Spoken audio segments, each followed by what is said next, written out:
All right, guys, welcome back to the channel. Welcome back to the stream. Welcome if you are new here. Thank you guys so much for joining me today and for waiting patiently, as always. For the intro to finish up, we have, in my opinion, some very exciting news to go over and talk about today. We got some more leaks. I wasn't anticipating that the entire week would be talking about State of Play, leaks and rumors regarding State of Play, even though the State of Play is apparently happening at the end of next week. So we still have basically a whole nother week before any of this happens. And it seems like there was a major leak, potentially, something really significant that was definitely not supposed to happen today, but it happened. And it's kind of awkward because, you know, if the State of Play is actually not happening until next Friday, here we are. Here we are, like 7 days before, and it's already out here. It was up there for hours. Wow. Yeah, it's a pretty big screw up. Maybe they'll announce it today. But we're talking about Metal Gear Solid Delta, okay? My second most anticipated game of the year. If you're asking what my first is, as of right now, it's GTA 6. To be honest, I think Metal Gear Delta and GTA 6 are basically tied, but I got to give the edge to GTA 6. Michael Lynch, a member for 18 months. Thank you so much, buddy. You're saying Henry is getting crunk in the chat. I think he wants a solid gear. What's going on with Henry, dude? Oh, wow. Okay. Yeah, Henry. What's going on, man? You all right there? Henry, keep it together, man. We're not even 5 minutes into the stream. Look at his last 3 chats. I saw the last one. Oh, wow. Oh, okay. Yeah. Yeah, Henry. Chill, bro. Chill. We got plenty of time. Not Ghost of Yote. As of right now, we're not hearing anything about Ghost of Yote. It doesn't mean it couldn't show up. It just means that right now there's no rumors or leaks regarding Ghost of Yote.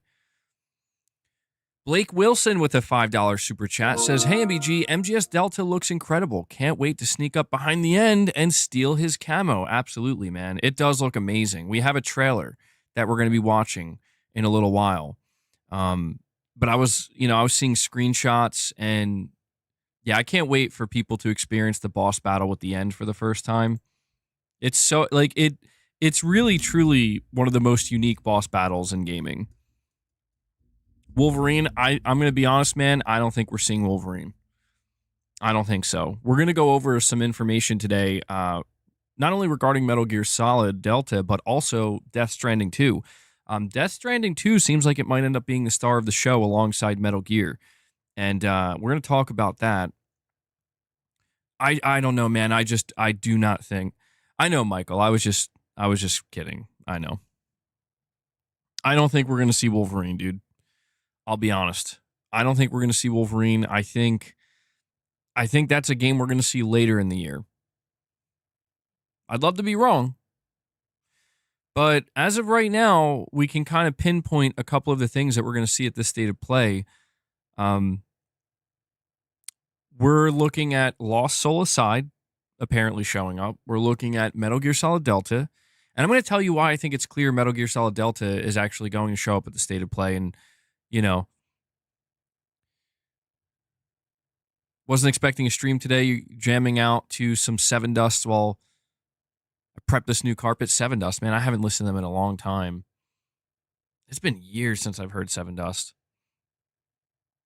I appreciate you tuning in, Whiskey Gaming. So Death Stranding 2 is also going to be a big thing. Resident Evil 9, I mean, dude, we've been talking about that. As of right now, no rumors. No rumors. There's no word on Resident Evil 9 showing up at the State of Play. But as long as, listen, I'm hyped to talk about Metal Gear Solid Delta today. I'm very hyped. But I'm also a little bit sad that this was going to be one of the bigger things, in my opinion, to show up at the State of Play, and it leaked out way early. But I'm still hyped. I'll still be hyped. I'll still hype it up. I don't care. Show it to me twice. William Aguilar with a $2 super chat saying, If you have time, check out my post on Katakawa X Sony. William, I'll go check that out, man. I did see some stuff floating around about that, but I didn't look into what it was. MBG, I have a base PS5, so I'm thinking of waiting to play DS2 on PC to enjoy the graphics. How long do you think the wait time will be? That's a tough one. I mean, I want to say maybe like a year, but I don't know. Maybe Sony will pull. Listen, man, I'm not saying I expect this. I'm not saying I expect it, and I'm not trying to get your hopes up, but I'm just saying maybe, just maybe Sony comes out and they're like, day one PC for Death Stranding 2. Don't get your hopes up. If you're trying to play that game on PC, don't get your hopes up. But I would say if not, maybe like a year, maybe a year and a half. MBG, did you see that Jez Corden said the whole slate with FF7 and FF16?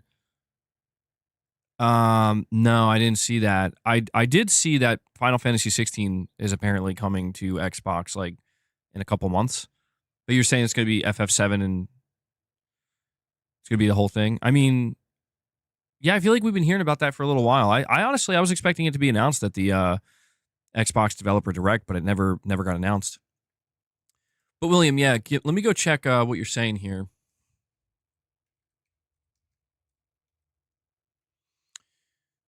Check your post.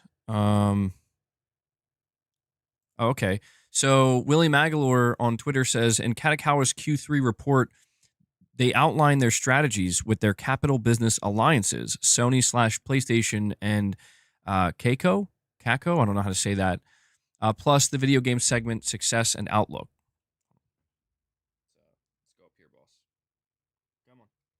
There we go. Katakawa will use their expertise to create new IP, while Sony/PlayStation will help fund, distribute, and publish these IPs into new movies, TV shows, and video games. Katakawa's gaming segment reported a plus 38.6% year-to-date in sales and plus 44.5% year-to-date in profit, a significant increase.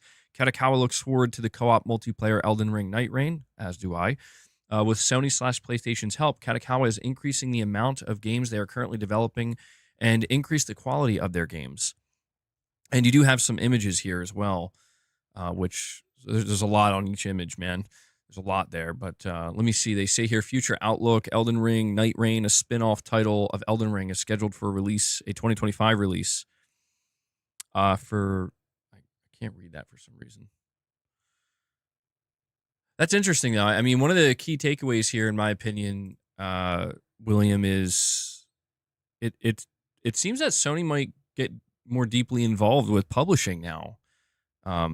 Maybe when it comes to From Software, you know? So we'll have to see what happens there. But yeah, man. This is one of the things that we were talking about at the end of last year. There was a lot of talk. Was Sony going to acquire Katakawa? But they decided to do like a capital business alliance or whatever they're calling it.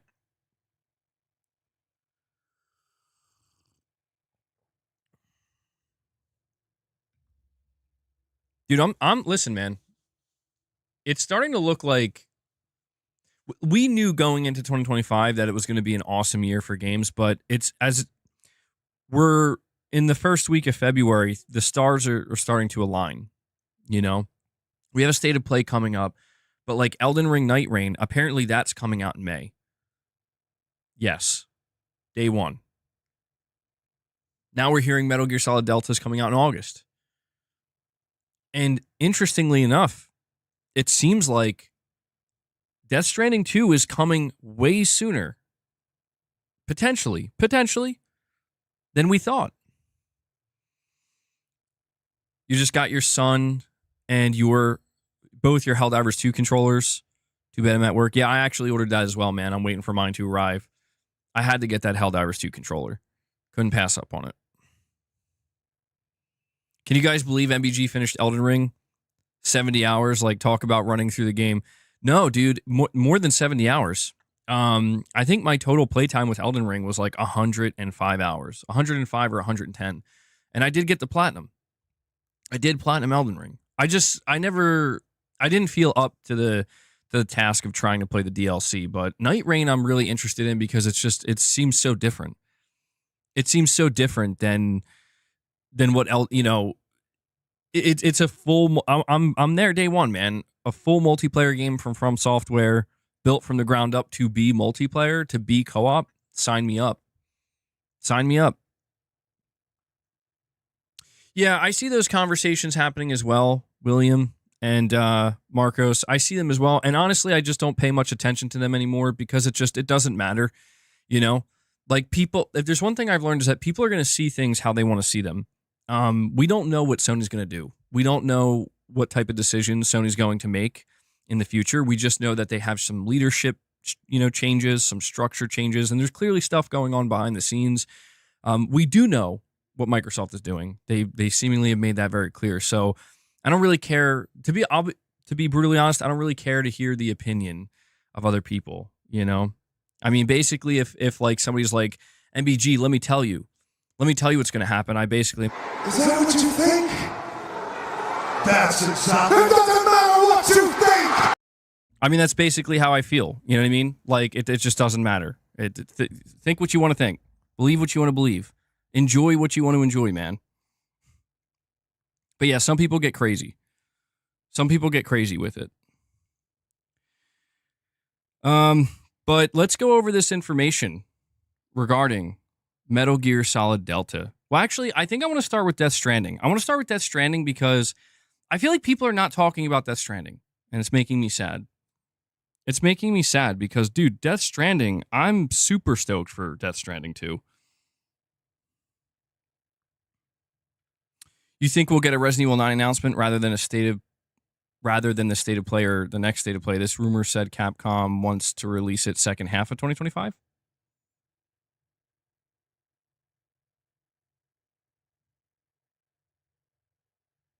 Well, Death Stranding 2 got rated in Korea. This is significant because just yesterday we were talking about how Hideo Kojima, he was teasing, not even teasing. I want to clarify. He was not teasing anything. He straight up showed us that he was editing a new trailer. And everybody assumed, oh, that must be for Death Stranding 2 because we know that there's going to be a state of play next week. Now, obviously, he didn't clarify that, but it seemed like, yeah. Then today, Death Stranding 2 was officially rated in South Korea. What makes this so significant is I think we are about to see Sony do what they did with Astro Bot. I think Sony's going to come out and they're going to be like, hey guys, here's a new trailer for Death Stranding 2 on the beach. And at the end, they're going to drop a release date and it's going to be like May or June, just a couple months from now. Because we've seen this happen before. We've seen specifically PlayStation 5 titles get rated in Korea and then they're out. They're out 3 months later. That's it. So it's like, bro, I'm ready. Let's do it. Death Stranding in May, June, I'll be there. And Texan American Gaming comes in. I like your profile picture, by the way, man. Decides to re-up his membership. Thank you so much for that. Texan American Gaming. He's an American gamer. Thank you. Appreciate it. Really, yeah, I really do appreciate the support, man. Thank you for re-upping your membership. We are doing a Morning with the Missus tomorrow, by the way. Okay? So we're going to be doing that 10 a.m. So to all of my channel members, make sure you schedule that in, work that in your schedule. Look forward to it. If you're somebody who's not a member, please consider becoming one. All right, consider becoming one. You gain access to Morning with the Missus. It's basically like a weekly show that I do with Mrs. MBG. We kind of hang out with you guys, and seems to be going really well. You also gain access to the members lounge. So consider becoming a channel member. You remember Death Stranding being teased at E3 2016, 17, 18, and 19. And you're even saying it was teased at the PlayStation Experience. Thank goodness it's different. What you're saying, the way that Sony shows their games off. Any word on Take-Two earnings report? I haven't heard anything yet. They are happening today. So we'll have to keep our eyes peeled if they mention like GTA 6.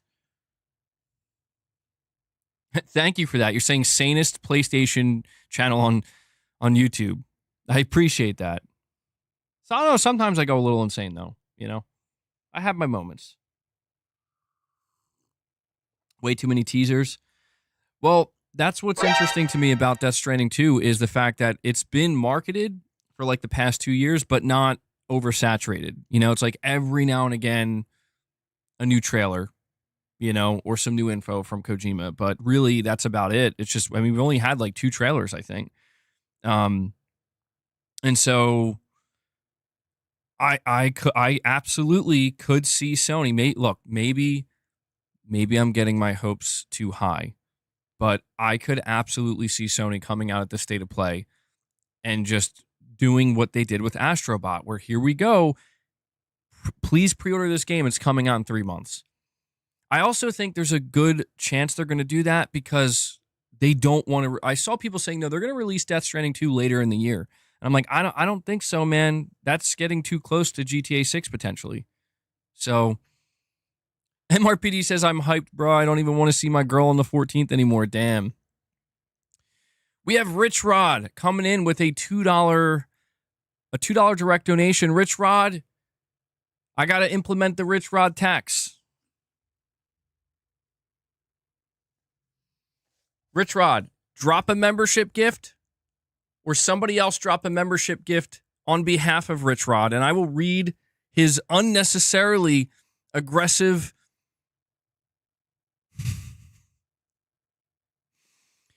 Listen, when I read this, I'm just going to pretend it's like a wrestling match, you know? It's just like a wrestling match. El Unico says, justice for Rich Rod. Unico, you can be the one to drop it, man. Rich Rod, I told you, bro. I told you. I've been telling you. There's a Rich Rod tax. Oh, there, Digital Dude 25. He's got your back, Rich Rod. Dude, Digital Dude. He was ready. He was absolutely ready. He's like, I'm gonna have to have you read this. I'm gonna need you to read this. MBG. All right. Well, what's fair is fair. Digital Dude, thank you for that. Rich Rod with the $2 tip says, cancel Death Stranding 2. All right, Rich Rod, you have crossed the line, my friend. Cancel Death Stranding 2? Cancel Death Stranding 2. Bro, out of all the things I've read, that might be the thing that has offended me the most. And Dreadful 83 comes in and drops a membership gift as well. So there you go, Rich Rod. You got 2 people dropping gifts on your behalf. Rich Rod, you better be thankful. He says, cancel Death Stranding 2. Kojima, you want to lay in bed with the enemy with Xbox/Colt, then you deserve to be blank smacked, dragged down the steps, and thrown into the ocean. This is what Rich Rod, this is what he believes in. He believes this is all necessary just because Kojima decided to make OD with Xbox, bro. The violence. Rich Rod, you got to meditate a little bit, man. You think OD is coming to PlayStation? I would assume it is. Could you imagine Microsoft being like, yeah, we're going to release everything except OD. Sorry, Kojima. We're not doing that. Well, Rich Rod, how does your opinion change? Does it change? Does your opinion change if OD comes to PlayStation? I was always excited for OD, man. I just don't really know. I don't know what to expect from it. I think he did emphasize it's going to be like a smaller game, though. But let me just update this for you guys. Thank you for the member gifts, by the way. And Rich Rod, I do appreciate the direct donation as well. Kojima's dead to you. Okay. Wow. All right. Well, I guess that makes it pretty clear where Rich Rod stands. Yeah, I saw that Xbox is king. I mean, I have to imagine. I mean, we've been hearing that, right? Like any day now, I would assume. Any day now. Kojima loves scanning people. He sure does.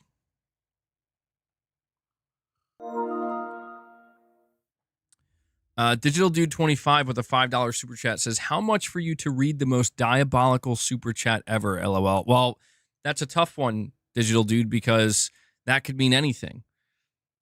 I'm going to have to use Rich Rod's messages as kind of a scale here, you know, or maybe you can kind of compare what you're referencing. A $500 super chat to read the most. I mean, it depends, man. There are certain lines where you can't put a price on it. You know what I mean? There are certain lines that just cannot be crossed. If anything, just for the sake of the integrity of the channel, man. So it's very, very difficult to determine that.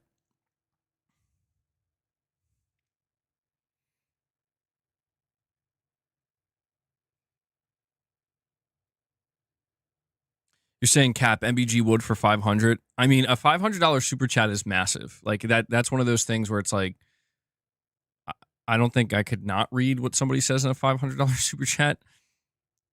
But it depends. It depends, you know? Like people can take things too far sometimes, you know?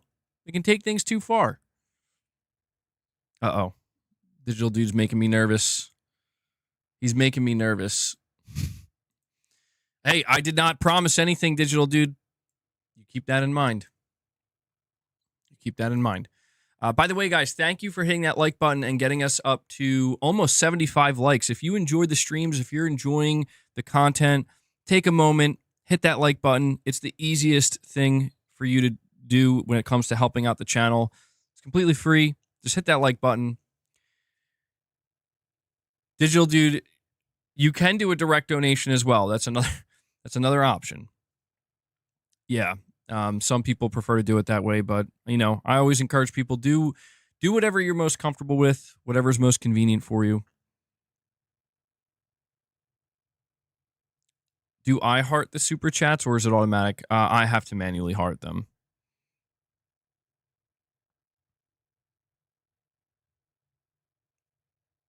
Digital Dude says, "Let me get my Burger King hat." Okay.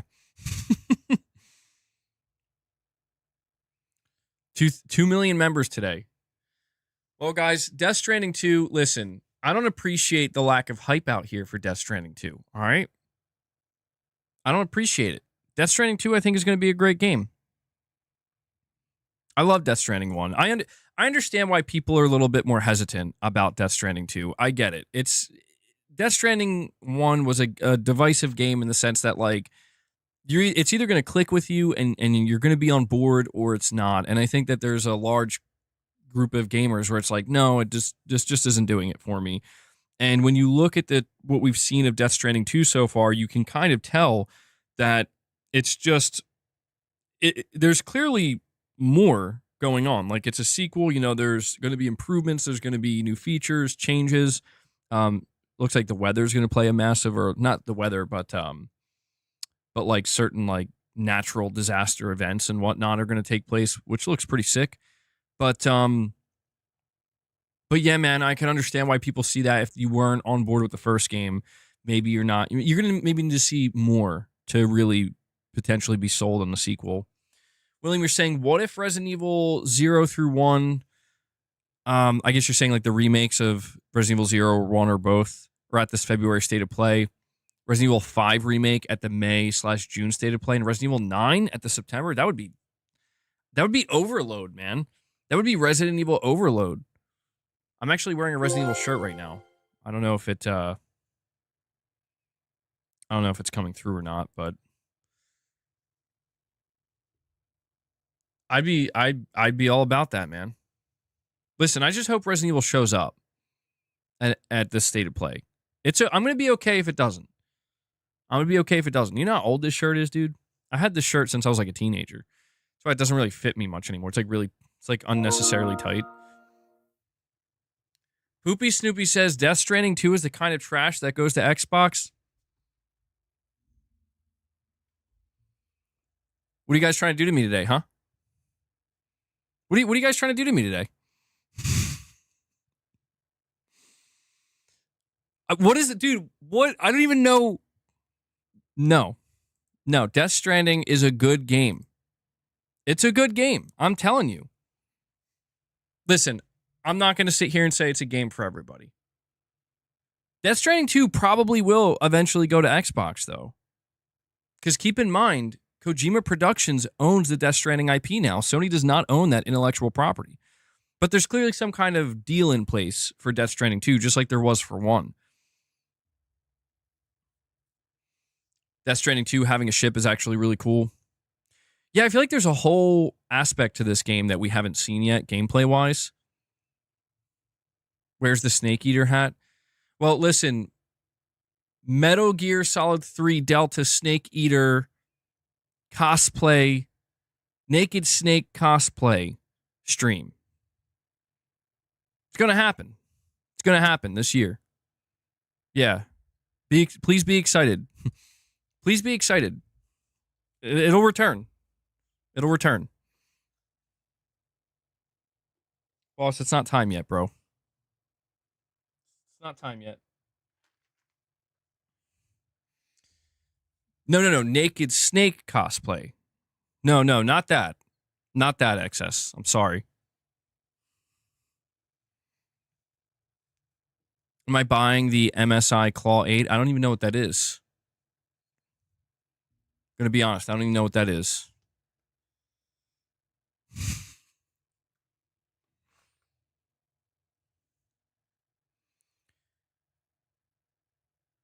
You're saying you don't remember if you even finished the first game?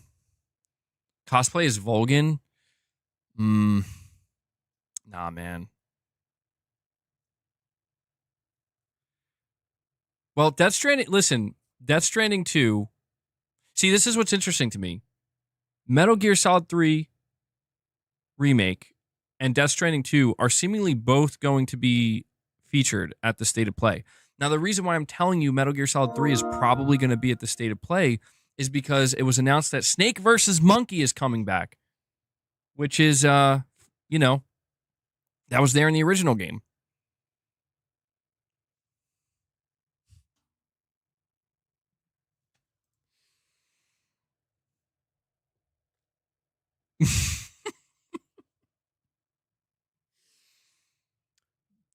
Digital Dude 25.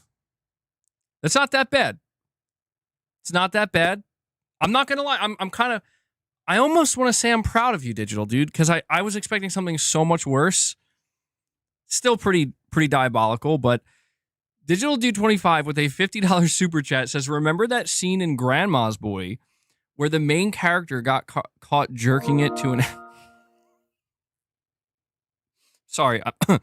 Got caught jerking it to an action figure. Yes, Digital Dude 25. I actually do remember that.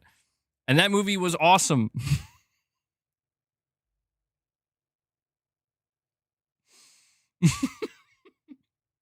Dude, that scene was wild, man.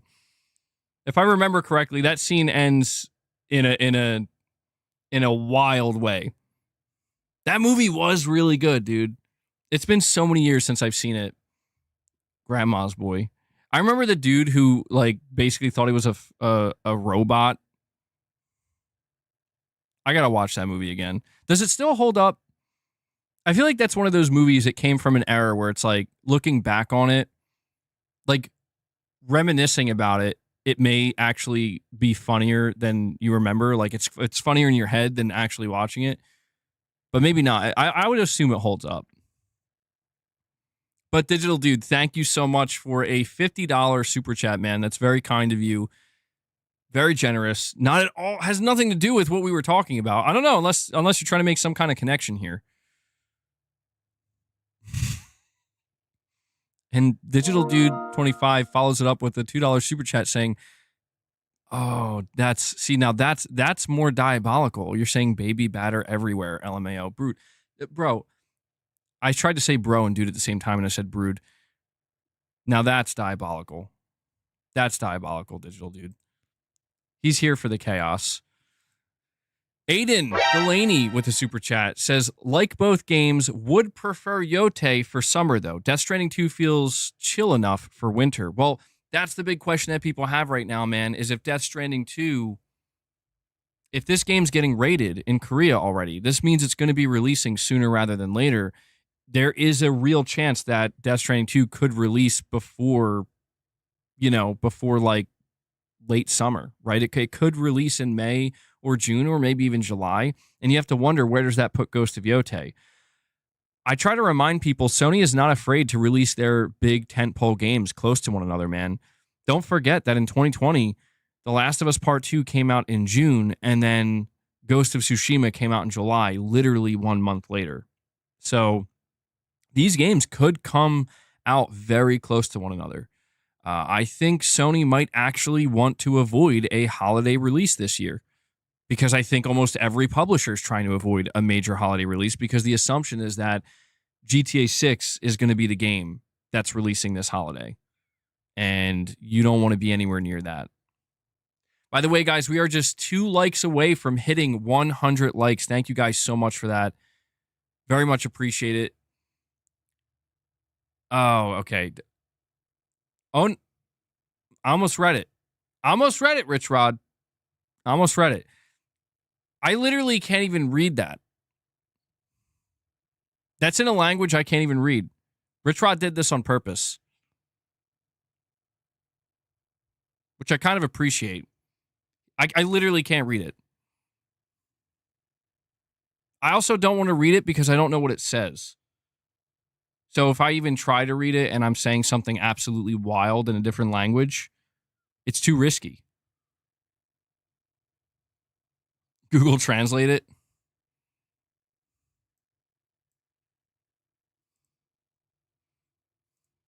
I don't know if it'll actually let me. Hold on. Give me a moment.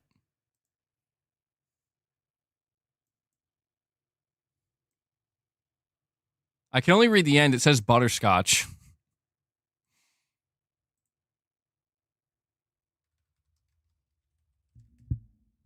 Boss, no. Hey, get that out of your mouth. You can't. Bad boss.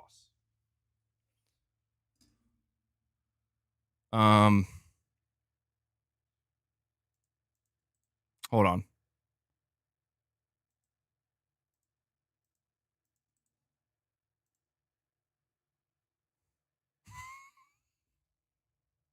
Oh my God. Rich Rod, bro, this level of violence is savage. Oh my God. Rich Rod is referencing somebody, and he says, next time you disrespect MBG, I will knock you out, knock out your front teeth, and make your mother eat them. Next time you disrespect MBG, I will knock you out, knock out your front teeth, and make your mother eat them. Guys, we're going to need 2 membership gifts stat. We're going to need 2 membership gifts stat for that level of unhingedness that just came from Rich Rod. The Rich Rod tax is now in full effect. Rich Rod tariffs. That's wild, bro. We got to walk the path of peace, Rich. You hear me? We got to walk the path of peace. We're not trying to enact violence on people. I'm telling you, man, you got to meditate a little bit. Devil Shooter's like, good, let the hate flow through you. We have some wild individuals here, man. Hanzo says, nah, disrespecting mothers is a 50 bomb. Somebody's got to drop a 50 bomb in the name of Rich Rod. This is crazy. Rich Rod's legitimately getting taxed, man. And Henry 3K, he answers the call. He drops 5 membership gifts for you guys. He's like, I got you, Rich. I got you. Thank you so much for that, Henry 3K. Henry 3K was getting unhinged earlier, too. So he's clearly enjoying this to a degree. But I do appreciate the support at the end of the day, guys. We're having a little bit of fun, you know. You guys are always trying to push the envelope.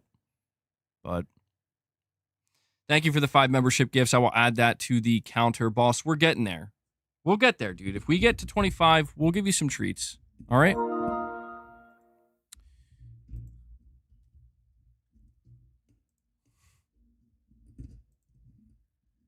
The Contextual Gamer with a super chat says, Rich Rod tax is now in effect. I repeat, in effect.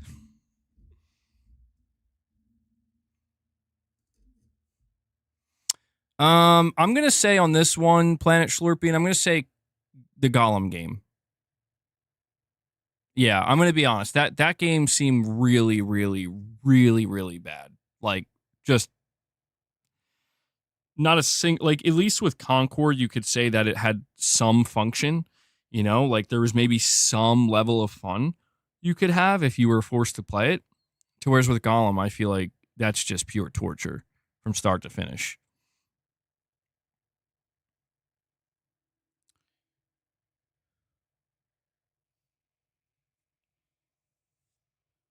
Boss, you are making me itch, man.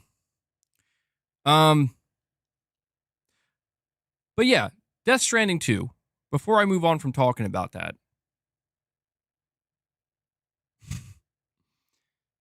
the only other thing I want to say is there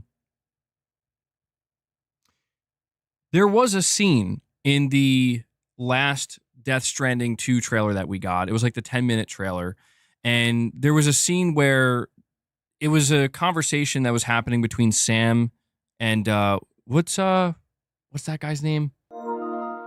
I forget his name. Higgs, I think.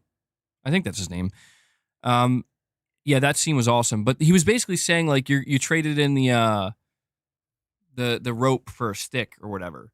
And I think this was heavily implying that there's going to be a lot more action in Death Stranding 2, like traditional action. And then they kind of transitioned to showing a scene where Sam is using what looks like an assault rifle on a bunch of like robots and stuff. And so I am really curious to see when we get like more raw gameplay, if that's actually something that's that's going to be a kind of significant change compared to the first Death Stranding, because I think that was one of the bigger complaints that people had.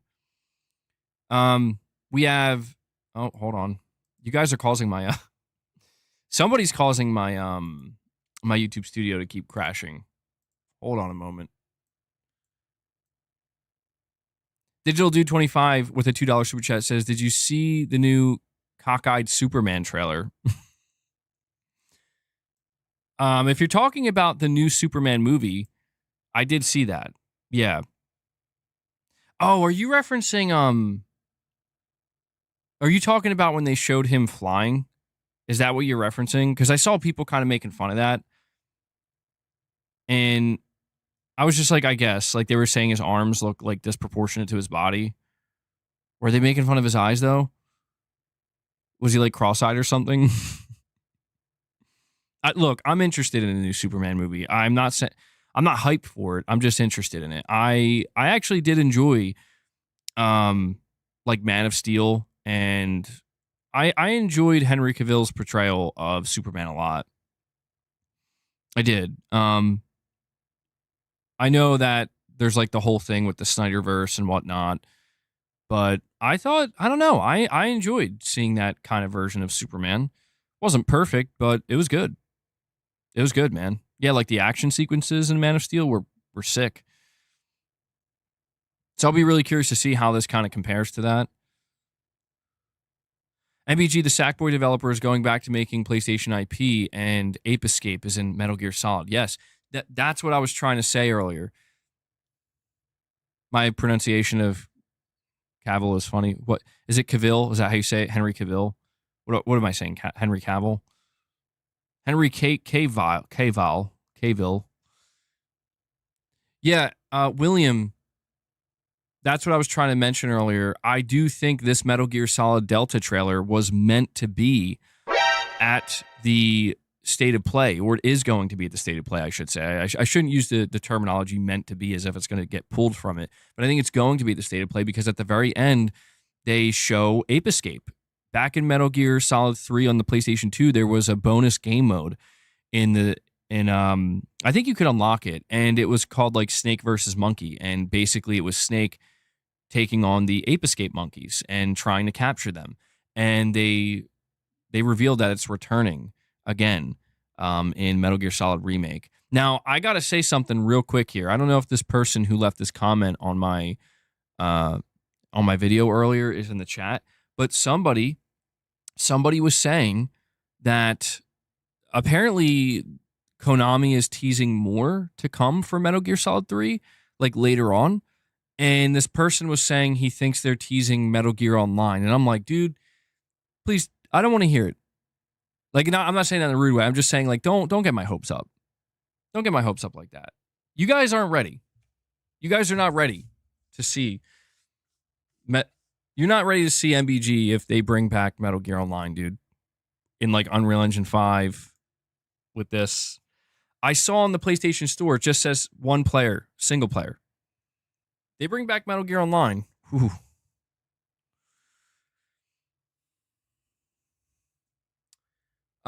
We have Rich Rod 908 again with a $2 direct donation, which let me look it over here. Wow. We got it. Rich Rod tax, bro. We're at 8 members. Somebody 2 more members. I'll read it. Although I will leave a certain portion of it out.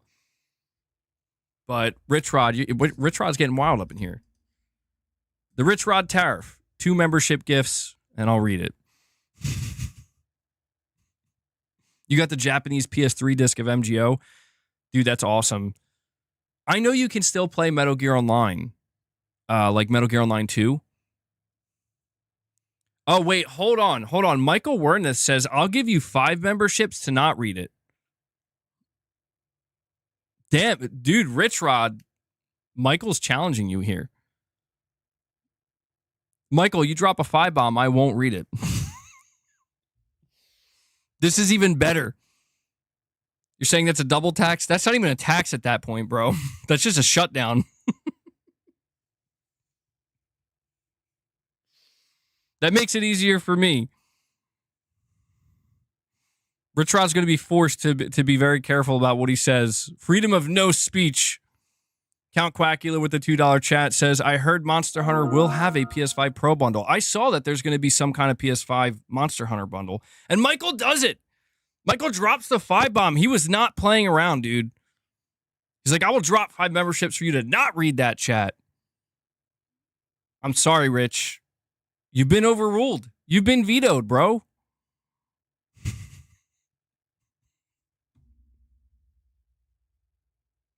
He says, what the F, guys? Let's get 5 more memberships to read it. I can't now, man. But if it makes you feel any better, Rich, if it makes you feel any better, the chat does pop up on screen for people to read. It does pop up on screen. Oh, now Rich Rod drops a 5 bomb of his own. Yo, Michael, tell me we're going to see a battle between Michael Werner and Rich Rod. This is wild. This is a wild turn of events. What's going on? Now I'm conflicted. Are we haggling here? Michael drops 5 memberships to not read it. Rich drops 5 to read it.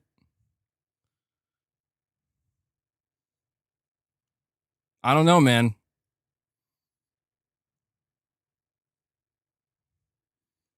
Michael drops another single.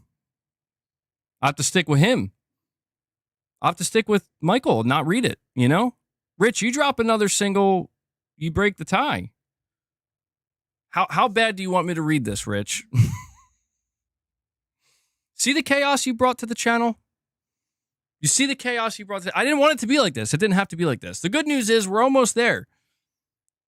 And Matt Fu comes in and adds to the chaos and drops another single gift. Matt, are you for or against the reading?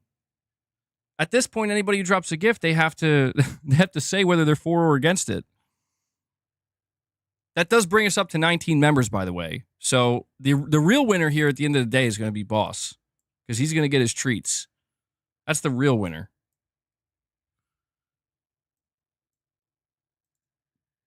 Oh, Michael, Matt dropped one to say read it. I don't know, man.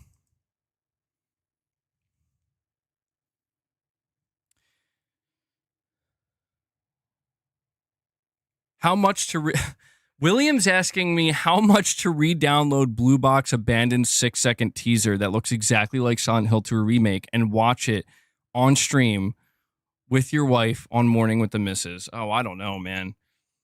That's not a difficult thing to do, so I don't know that I would charge that much. Can there be a monthly goal to never read Rich Rod chats? Oh my God, Rich Rod, they are out to get you. Rich Rod's going to find himself somehow being booted from the channel.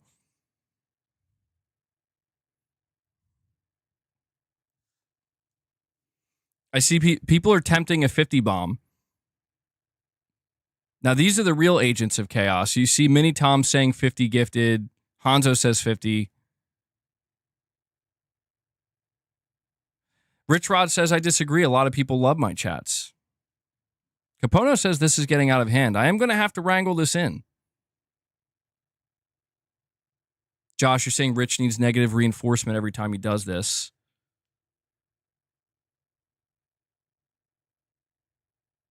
Putting Rich in timeout. Oh, I don't know. Oh, Matt drops another one, dude. Michael's like, damn you, Matt Fu. I mean, at the end, at least, Rich, at least I could say at the end of the day, you are helping the channel here. You're adding some type of motivation for people to gift more members. Michael says the shackles have been lifted. Well, I will also throw this out here with Matt's single gift. That brings us to 20. 5 more members. Somebody drops a 5 bomb. We can feed the beast. Where's Corey, bro? Corey's got to get in here. I know he always likes watching us feed bosses treats. You're my evil sidekick. Sidekicked. You kicked me in the side, Rich Rod. All right, hold on. For some reason, Rich Rod, I think you're causing my you are causing my stream or my YouTube studio to crash.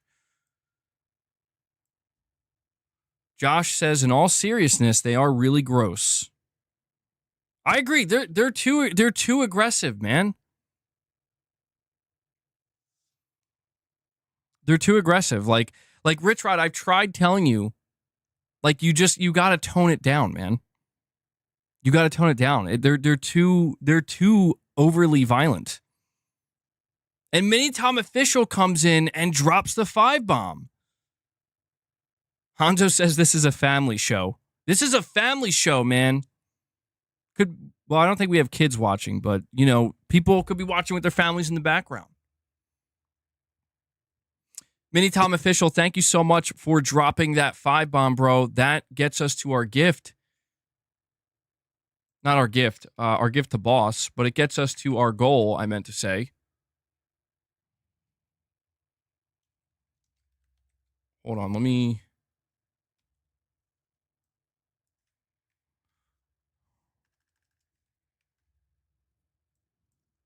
All right, here's what I can do. This is the best I could do. All right. Rich Rod dropped 5 membership gifts as well. You're saying channels are going to start clipping you for saying those violent things. That's what I mean. See, that's what I'm trying to say to you, Rich Rod. Like you are invoking a level of violence and unhingedness that I do not want to. He's hoping for it. He's hoping for it. That's his goal here. That's his motivation.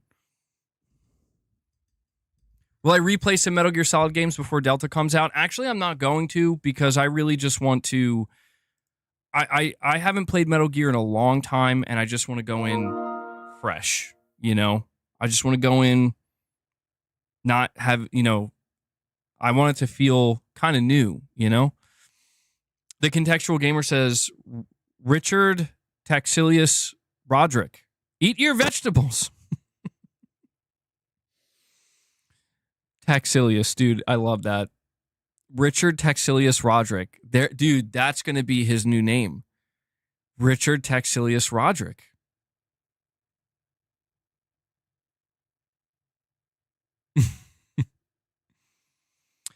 Garrett, you're saying Sony has never followed Xbox. Xbox copied subscription services from Sony, cloud, and consoles altogether. PlayStation just does it better.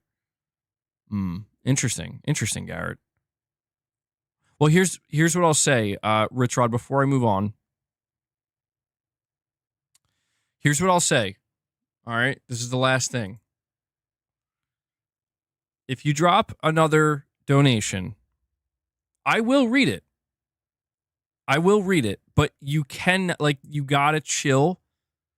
You can't talk about people's mothers, and you can't talk about being violent. Like, there can't be violence. There can't be violence. Because keep in mind, Rich Rod, like these things can violate YouTube's terms of service. So the choice is yours, man. PS5 Pro, Rob, you're saying Metal Gear Online is probably going to come with Metal Gear Solid Delta. That's why they're taking so long. Dude, I dream. I dream of that being true, but I don't think so, man. I actually think it's taking so long because they want to have it ready to go for the Switch 2 as well. That's what I think. I would love to be wrong, though. If that's why it's taking so long, that would be amazing.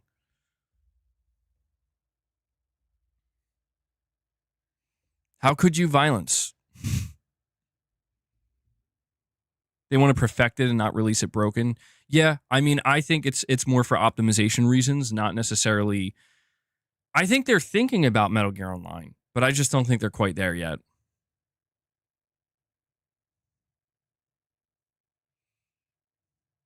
When is Rockstar's earnings? I think their earnings are a little bit later in the day. Oh, sorry, boss. Boss, do you read me? It's time to feed the beast.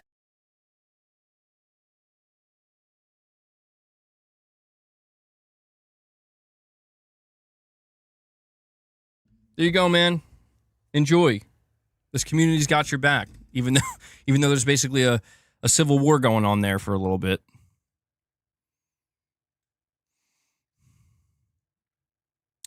MacTube, you're saying, MBG, I've been thinking about this for a while. I think Sony's next acquisition should be Valve. The way that they would own PC. I don't think Valve would sell, dude. I don't think Sony would make that acquisition, but I don't think Valve would sell. Rich Rod, you're saying MBG reading chats is no different than other streamers calling MBG a pony or whatever. I mean, I could be wrong, Rich Rod. I don't listen to what everybody says or watch what everybody says, but I don't know. I don't think anybody's proposing violence against me. At least I would hope not. I haven't come across that. So, Rich, I feel like there's something missing in your brain, bro. Like Rich, it just like can't compute for Rich. He's like don't be violent. He's like, I don't know what that means. What does that mean? Oh, you want to get a membership goal for the PS5 shelf? Boss jumped up like an addict. You're not proposing violence, proposing policies. Sony's next acquisition should be Arrowhead. I'm sure Sony would love to buy Arrowhead, but I don't think Arrowhead is selling. I think right now Arrowhead is more than happy to remain a partner with Sony. I mean, it's worked out incredibly well for them, dude.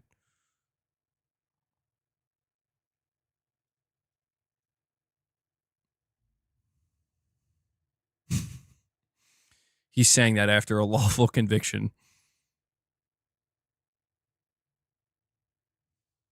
Boss, are you done eating them already, dude? What? You gotta slow down, man. Holy crap. He's like a vacuum. Well, I'm glad you enjoyed. Luna, you're up. Oh. Whoa.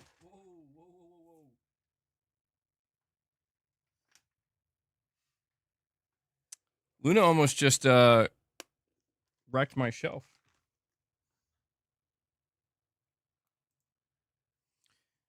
Count Quackula with a $2 super chat asks, is breaking your Xbox violence? I mean, Yeah, it is in a way. It depends on how you're breaking it. Like if you're taking a hammer to it, like yeah, that's a violent way to destroy your Xbox. It does technically count as violence, but you know, it's towards an inanimate object, so that one's kind of up in the air.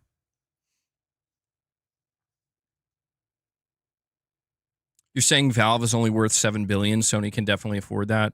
Well, that they could for sure afford that, but that's what I'm saying, dude. Valve, I think Valve, I don't think would ever be acquired, man.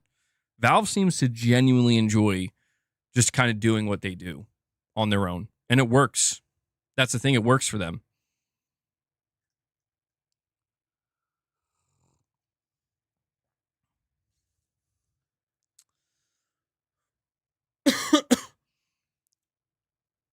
People pretending they smashed their Xboxes online. Yeah, I mean, you always see that, you know. Anytime there's some kind of like major announcement, you see the wave of people pretending to have destroyed their hardware.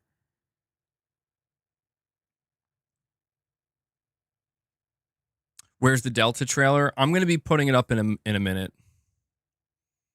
Rich Rod, you're saying you're defending MBG. I'm not proposing violence. I do appreciate it, Rich Rod. I appreciate it. I appreciate that you want to. Rich Rod wants to defend my honor. I can appreciate that, but we got to tone it down a little bit, man. Like I said, get more creative with it. I prefer the creativity over the what's the word I'm looking for? There's a specific word. The coarseness, I guess. That wasn't the word I was looking for, but that's the only one that came to my mind.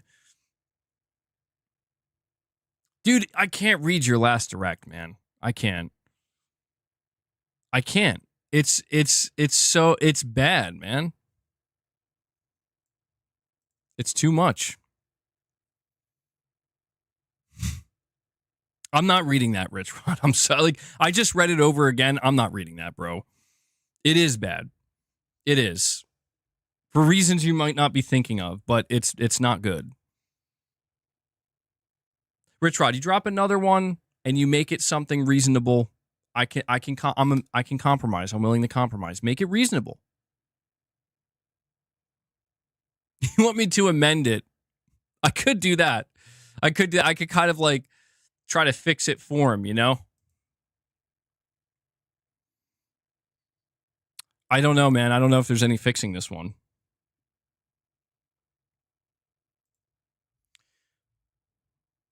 Blank and blank. You guys pissed me off so much. I want to remove your mothers and you.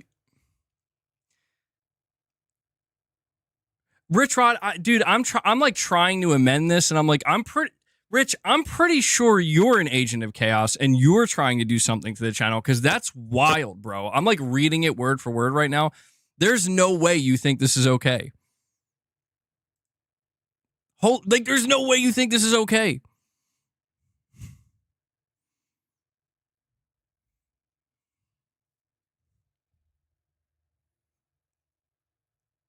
You're making it seem like I said the K word.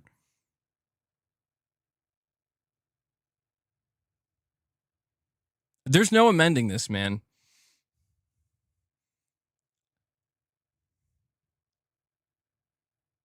You know what I should do? I have it. I have a solution. What I should do is every time I go to read a Rich Rod message, it's just a long beep. It's just one long beep.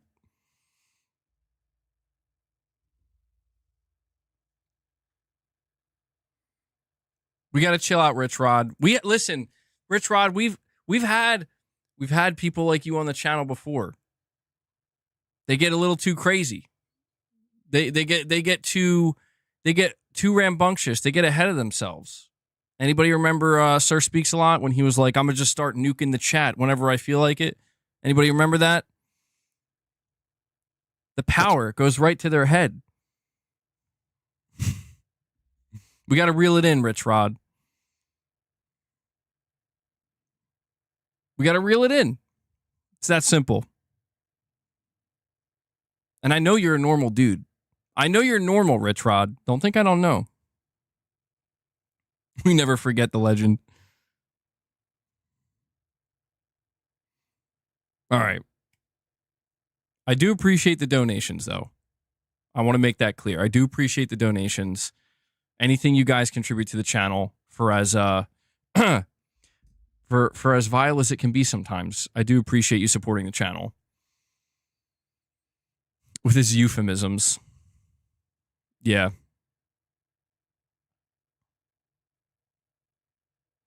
No, it doesn't mean you have to retire and take your pension, man. It doesn't have to be that way. I'm trying to tell you, it doesn't have to be that way. There's a compromise. There's a compromise here. It's your call, man. Yeah, we did just go over that, Read 'em and Weep. You're saying Katakawa said that Sony will be funding and publishing some of their games. Yep. Yeah, I imagine that's one of the first things Sony wants to kind of get on board with doing.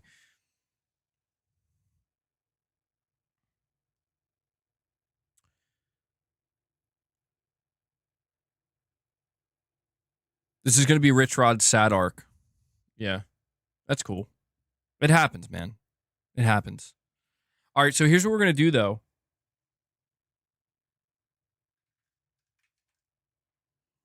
We're going to watch this Metal Gear trailer.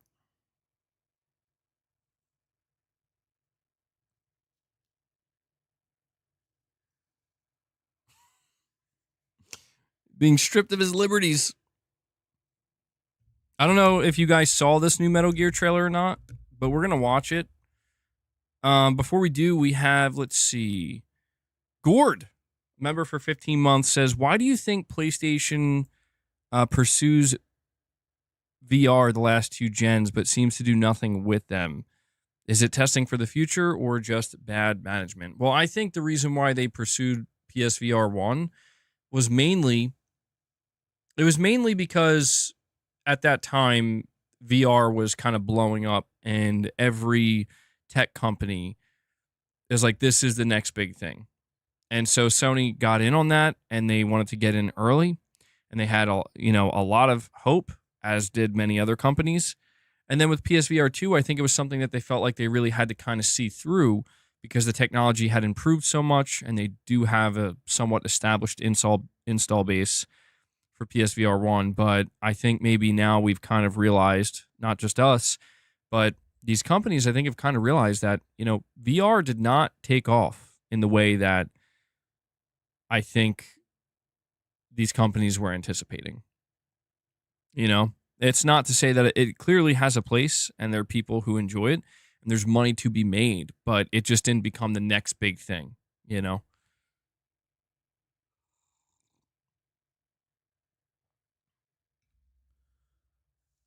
All right, Josh. Yeah, that's cool. Yeah, I mean, use your discretion, Use your discretion. I'll trust you. Oh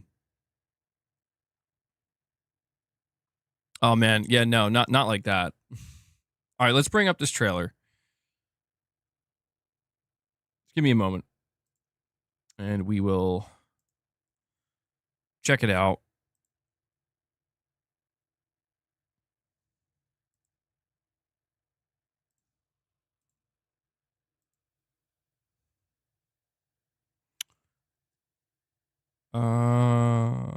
Hold on.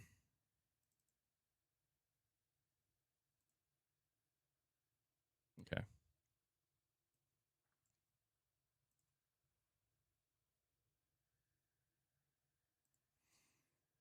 William, you're saying I think that VR will reach its full potential if they make PSVR 3 for PS6. Oh, I just noticed my my camera is hold on. There we go. All right, let's check this trailer out.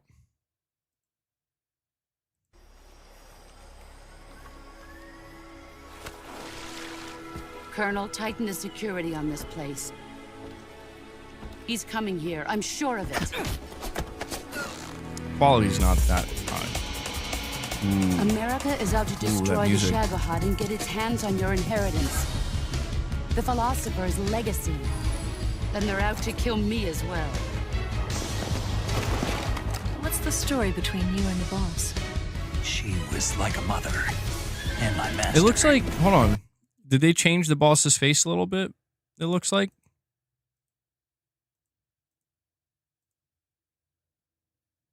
It looks like they tweaked it a bit. Mother, and my master. The Cobras will take care of him. Oh shit. You hear me, The end. Snake? We are the sons of the I love that they're boss. playing that music, man. The fear. I forget the name of this theme, but it's so great hyped. and terrible fury at being alive. A host of sorrows. Oh shit. You are one of them.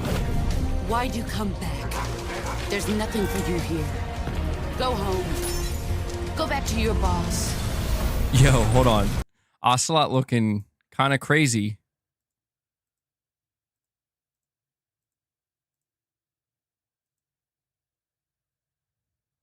Damn. This is one of my dude, this is easily one of my favorite moments in the game. The tunnel chase. Or when you just... Well, I don't want to spoil anything, but... Holy shit. It's going to be so awesome. There's nothing for you here. Go home.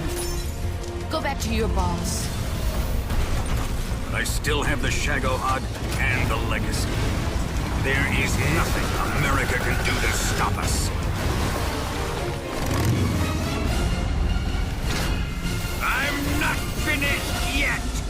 Oh my god, dude.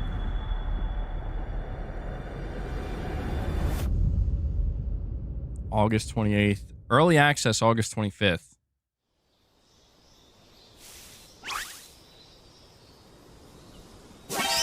Oh, come on. How are they going to put this bullshit up at the end here?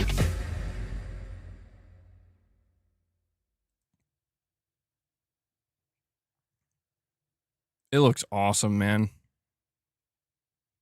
I cannot wait. Why am I hating on the end? Oh, I see what you did there. I don't. Why were they going to do that? I don't get it. I know they need people to click on their other videos, but like, what does end more mean? They're talking about this, the snake versus monkey mode, ape escape. I guess that's what that person in my comment section was referencing.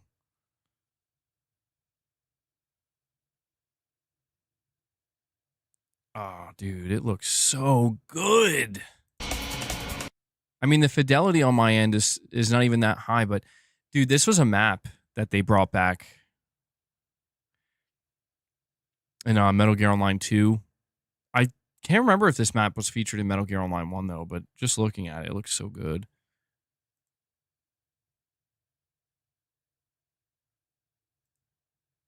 The fury, the fear.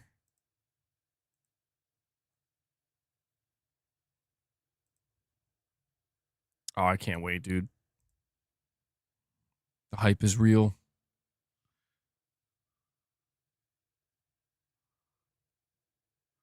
Unreal Engine power. Saying MBG, I think you're slightly biased. Some of the NPC faces look very weird and low quality. Overall, it looks amazing though. What faces are you talking about? I mean, I'm definitely biased. I'll just straight up tell you right now. I'm not even going to hide that.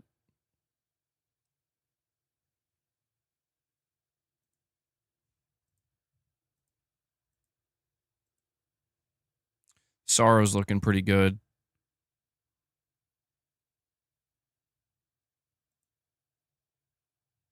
Fear looks good. The pain. Gotta get that moss camo, man.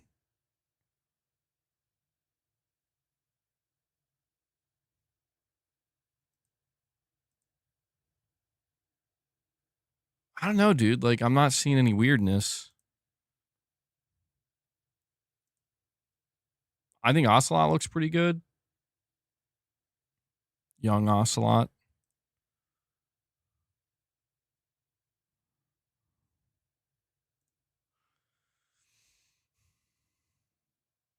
Do a cycle of TRT and then cosplay as Volgan.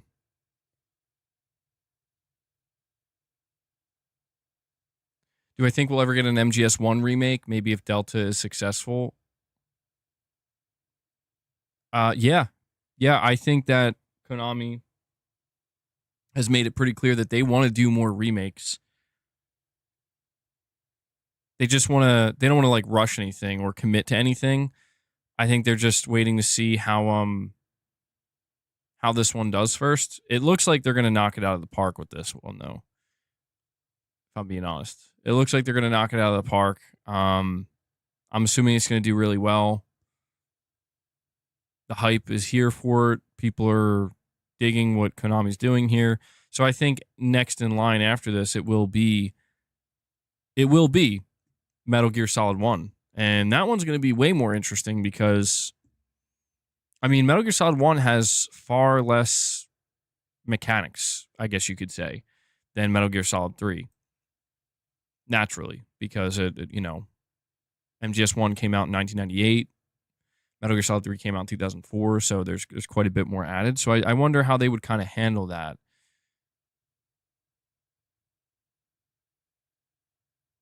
But yeah, I imagine they're going to want to remake Metal Gear Solid 1, 2, 3, and 4.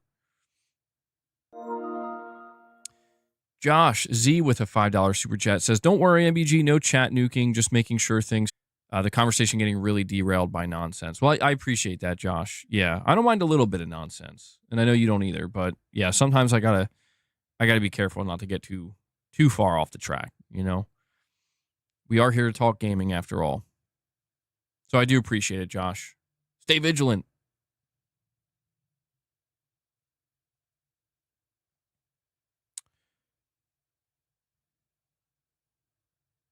Xbox is king. You're saying, like, honestly, bro, I don't like my games going to PlayStation, but at the same time, I see the logic. Any Microsoft, if they're struggling, it's going to help keep giving me value. That's the way I look at it. Well, I mean, in regards to that, Xbox is king. I mean, it's kind of like what Phil said, right? Phil said time and time again that they're more focused on the, how did he put it, the overall health of the Xbox brand. So, you know, the fact of the matter is Microsoft putting their games on PlayStation is going to help that. It's going to make them money. It's going to make them revenue. What it's going to do to the console, it's probably not going to help the console, but for the, you know, the overall brand, they're probably going to make more money than ever, I would assume.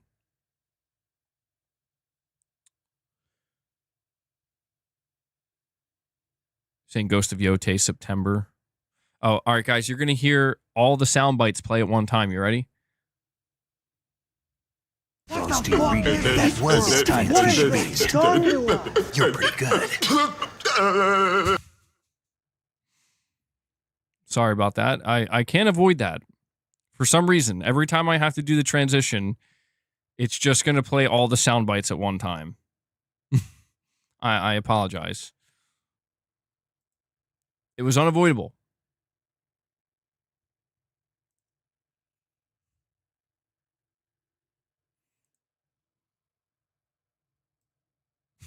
It's pretty chaotic. I'm so used to hearing it. Every time I open up my streaming software, it plays all at once. So I'm so used to hearing that. MacTube, you're saying you're definitely hyped for Metal Gear Solid 3. It's probably your favorite game ever, but I can't help but wonder what changes Kojima would have done with the remake. Yeah, I mean, it's an interesting thought, right? Because Konami's approach with the Metal Gear Solid 3 remake is don't change anything. I mean, they've made some changes. The changes that they made are, I would say, more quality of life and just kind of making sure that it feels, you know, like it has a contemporary control scheme, you know, stuff like that. Stuff that I think people would have definitely expected and requested. But in terms of like what Kojima would change, I mean, it's hard to say. You know, he was the director of the game. You know, he's the mastermind behind the Metal Gear Solid series. So you do wonder if maybe there would be much more significant changes. And what would they be? Maybe he wouldn't want to change anything. You know, maybe he would just be like, no, maybe he's happy with the way Konami's handling it. Yeah, I don't know. I do wonder what Kojima must be thinking about Metal Gear Solid 3 Delta. But that's what's going to make this upcoming State of Play so fascinating to watch and so exciting, man, is that like we're going to be seeing, I assume, Metal Gear. I mean, we just saw it. Like that trailer, by the way, I'm pretty sure that's the trailer that's going to show up at the State of Play. So, but we're going to see that. We're going to see Death Stranding, which is Kojima's newest game.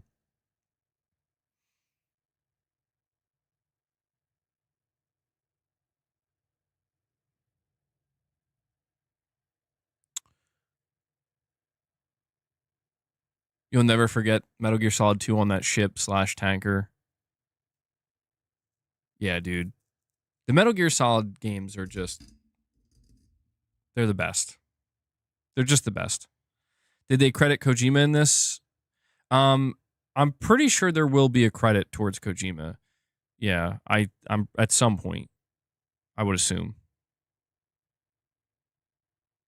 I don't think you're not going to see like, you're not going to see it's a hit like Hideo Kojima game or anything like that. You're not going to see his name pop up like 10 times. You're saying they won't at all? I mean, I think they might have a like when they do credits, they might have like an original, like they'll have like the credits for the team that did the remake, and then maybe they'll have like a second separate credit section for the original. I'm not sure. Maybe they won't do that. Maybe they won't. I mean, I could see them kind of. My YouTube studio apparently has to crash again. So, hold on. It's so annoying that it keeps doing that.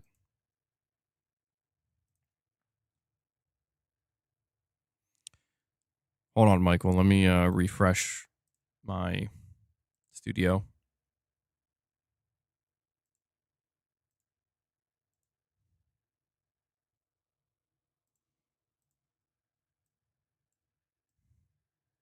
Okay. Michael, you're saying, you mean the tunnel chase, where Snake says, I didn't kill my wife. And he says, I didn't kill my wife. And Boss says, I don't care. Then Snake dives into the water. Yeah, that one, Michael. I was trying to avoid spoilers. If it was lagging for a moment there, I think it was because YouTube Studio was crashing again. By the way, guys, if you haven't already, please take a moment and hit that like button to help the stream. We're over 150 likes, which is great to see. I very much appreciate the support, guys.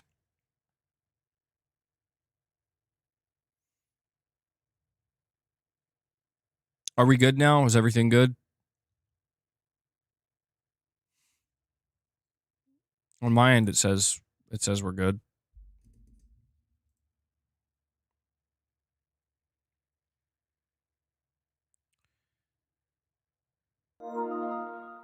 Novinzer with a $2 super chat says August 28th is the Pachinko Machine release date. You know what's crazy, man, is I remember not too long after Kojima left Konami and that big breakup happened, and then, PT was canceled or Silent Hill was canceled and Metal Gear Solid 5 there was like a lot of criticism towards Konami because it wasn't finished and they didn't let Kojima finish it up. They didn't allow him to do Chapter 3 or whatever. The next thing that Konami decided to do was like, hey, we're going to do a Metal Gear Solid 3 remake for a pachinko machine. And I remember seeing the footage of it coming out and I'm like, this looks amazing. But it was built for a pachinko machine. So the fact that we're now here, like we're finally at that place. It took longer than it should have, but we're at that place where they're like, we're doing a proper from the ground up remake. And, the one benefit of it taking so long is now it's going to look even better than it would have back then. But yeah, man, I'm really, really stoked for Metal Gear. Like, oh yeah, I forgot about that too. Metal Gear Survive. Holy shit, that was weird. Yeah, that was Konami's strangest moment where they were just like, we don't need you, Kojima. Look at what we can do. And everybody was just looking at it like, what the, what are we looking at right now, man? What is this? MacTube, you're saying, I don't care what anybody says. Kojima is the GOAT developer of all time. He's innovated so many things that people have copied and always pushes the current console to the max. He invented stealth. I think some people don't like Kojima because they feel like he's a bit egotistical. And, he kind of does have that aura to him, certainly. But, yeah, I've always appreciated what Kojima's done. I always try to keep in mind that when we talk about games like Metal Gear Solid or Death Stranding, like it's not just Kojima. You know what I mean? Like he didn't literally make that game single-handedly. There's a whole team of people, doing incredible work with him. And I try to keep that in mind. I think what he means to say when he says he invented stealth, I think what you're probably referring to is like Kojima was the one who kind of pioneered in a way. Maybe not pioneered, but brought stealth like mainstream in gaming. To whereas I think prior it was like not really a thing that people paid much attention to. Michael Lynch with a $2 super chat says, Rich Rod is tripping. He's the Spielberg of gaming. It wasn't even Rich Rod who said that. Bro, Rich Rod straight up catching strays out here, man. That was, or wait, no, sorry. My bad. You're right. No, Rich Rod, you're not catching a stray. That's well-deserved. I'm sorry. Scratch that. Rich Rod had that one coming. You're right, because Rich Rod's always expressing his anger at Kojima.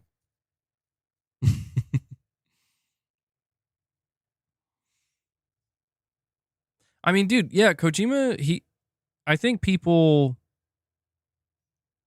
I know that there are people who get frustrated because they do feel like people kind of glaze Kojima too much. I hate using that fucking term, but they give him more credit than he deserves, or they act like, they treat him like a god or whatever. It's like, no, I think that he's earned a lot of, a lot of the praise that he's gotten. But I do agree that sometimes people can make it seem like he hasn't worked with teams of hundreds of people to bring these things to life. And, I think it's just always worth keeping. Like, same thing when you're talking about movies, right? Like, you talk about directors, you always got to try to keep in mind that it's not done alone, And I think if you were to ask any of these people, they would say, yeah, like a lot of the credit goes to the team, to the people working around the project to make it a reality. But yeah, I do think Kojima is somebody that has proven that he's been kind of a visionary in some instances. Certainly. And that's, Metal Gear Solid, man. There's no denying that when I think about why video games are important to me, why I care about them, like the Metal Gear Solid games are by far, listen, the most important thing when it comes to the Metal Gear Solid games for me is not just that they were great video games. Obviously, they were amazing video games, but it was that they kind of transcended anything else that any other video game I've played or experienced had up to the point in which I played it, where it's like, I don't know, man. Maybe it sounds a bit hyperbolic to say, and maybe some people see it that way, but I think back to when I played Metal Gear Solid, specifically 2 and 3, mainly because of the age I was when I played them, and how I don't know, man, they kind of opened my eyes to certain things and like made me feel feelings I'd never experienced. And that's kind of profound when you think about it, where I'm like, damn, dude. Like, I remember sitting there at the end of Metal Gear Solid 2 being like, what am I even feeling right now? Like, I couldn't believe it. It was really my first time, I think, experiencing something that really kind of like touched me in that way, where I'm like, holy shit. And, there's a lot of silliness to it as well, but you always kind of got the sense, I think, with the Metal Gear games, like there's something, these games have a lot of soul, there's a lot of soul. Michael Lynch with another $5 chat. Thank you, Michael, saying he's one of the best developers in the industry. People don't give Miyamoto-san crap. That's true. I think maybe the reason why people kind of have a certain view of Kojima is because he has definitely he has networked to a point where he's now mingling with like, Hollywood directors and kind of famous actors and whatnot. And I think some people kind of look at that and they're like, ew. But I don't know, man. It's the guy. I think it makes sense, and I think it's cool because it's like, yeah, dude. If it wasn't for Kojima's love of film and being so heavily inspired by cinema, when you look at what Metal Gear Solid was and how for a lot of people that was like the first game that kind of showed them like, holy shit, like video games can be more than just kind of just like they can be more in the storytelling realm. Like they can have more of an impact and have more of a punch, I mean, even when we talk about PlayStation games, one of the things that people love about PlayStation games is like, oh, how cinematic they are and they when you talk about studios like Santa Monica or Naughty Dog or whatever, you're expecting like some really great writing, some really amazing storytelling. And I think in reality, you look at something like Metal Gear Solid coming out in 1998, like no game was doing what that game was doing. No game even came close, I think, to doing what that game was doing. At least with that kind of like that kind of flair, if that makes sense. RU46 N2 Ray, a member for 41 months. Thank you for that long time support, Ray.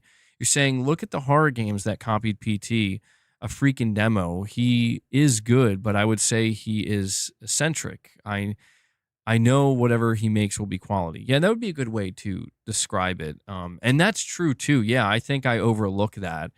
You're absolutely correct, Ray, in that like PT was just a demo and it wasn't even a full game, and yet it like almost inspired a whole genre, of like these kind of corridor horror games that people were trying to replicate kind of that magic that was captured. And it really does make you wonder truly like what that Silent Hill game could have been like. I mean, we'll never know. But man, that would have been sick. JMR77, you're saying that's me, but with The Last of Us. What a game, man. Changed me. Absolutely. Yeah. I feel the same way about The Last of Us. The Last of Us was amazing. It kind of makes me sad that, and I understand when I say this, I have contributed greatly. I am part of the problem. But it does kind of make me sad that the conversation around The Last of Us 1 has basically been almost completely drowned out by the, I would say objectively worse conversation around The Last of Us Part 2. And that makes me sad because, like, in my opinion, The Last of Us Part 1 is demonstrably better than The Last of Us Part 2. And the reason for that is because The Last of Us Part 1 is what I would say that is the closest I think a video game comes to just perfection. Like a AAA, big budget, single player, story driven game. I think that The Last of Us 1 is the closest thing that you get to perfection, where the coolest thing about that game when looking back on it is how like they knew when to just stop. You know what I mean? Like they knew exactly when, like, that's just enough. That's just enough. The perfect amount. And that was it.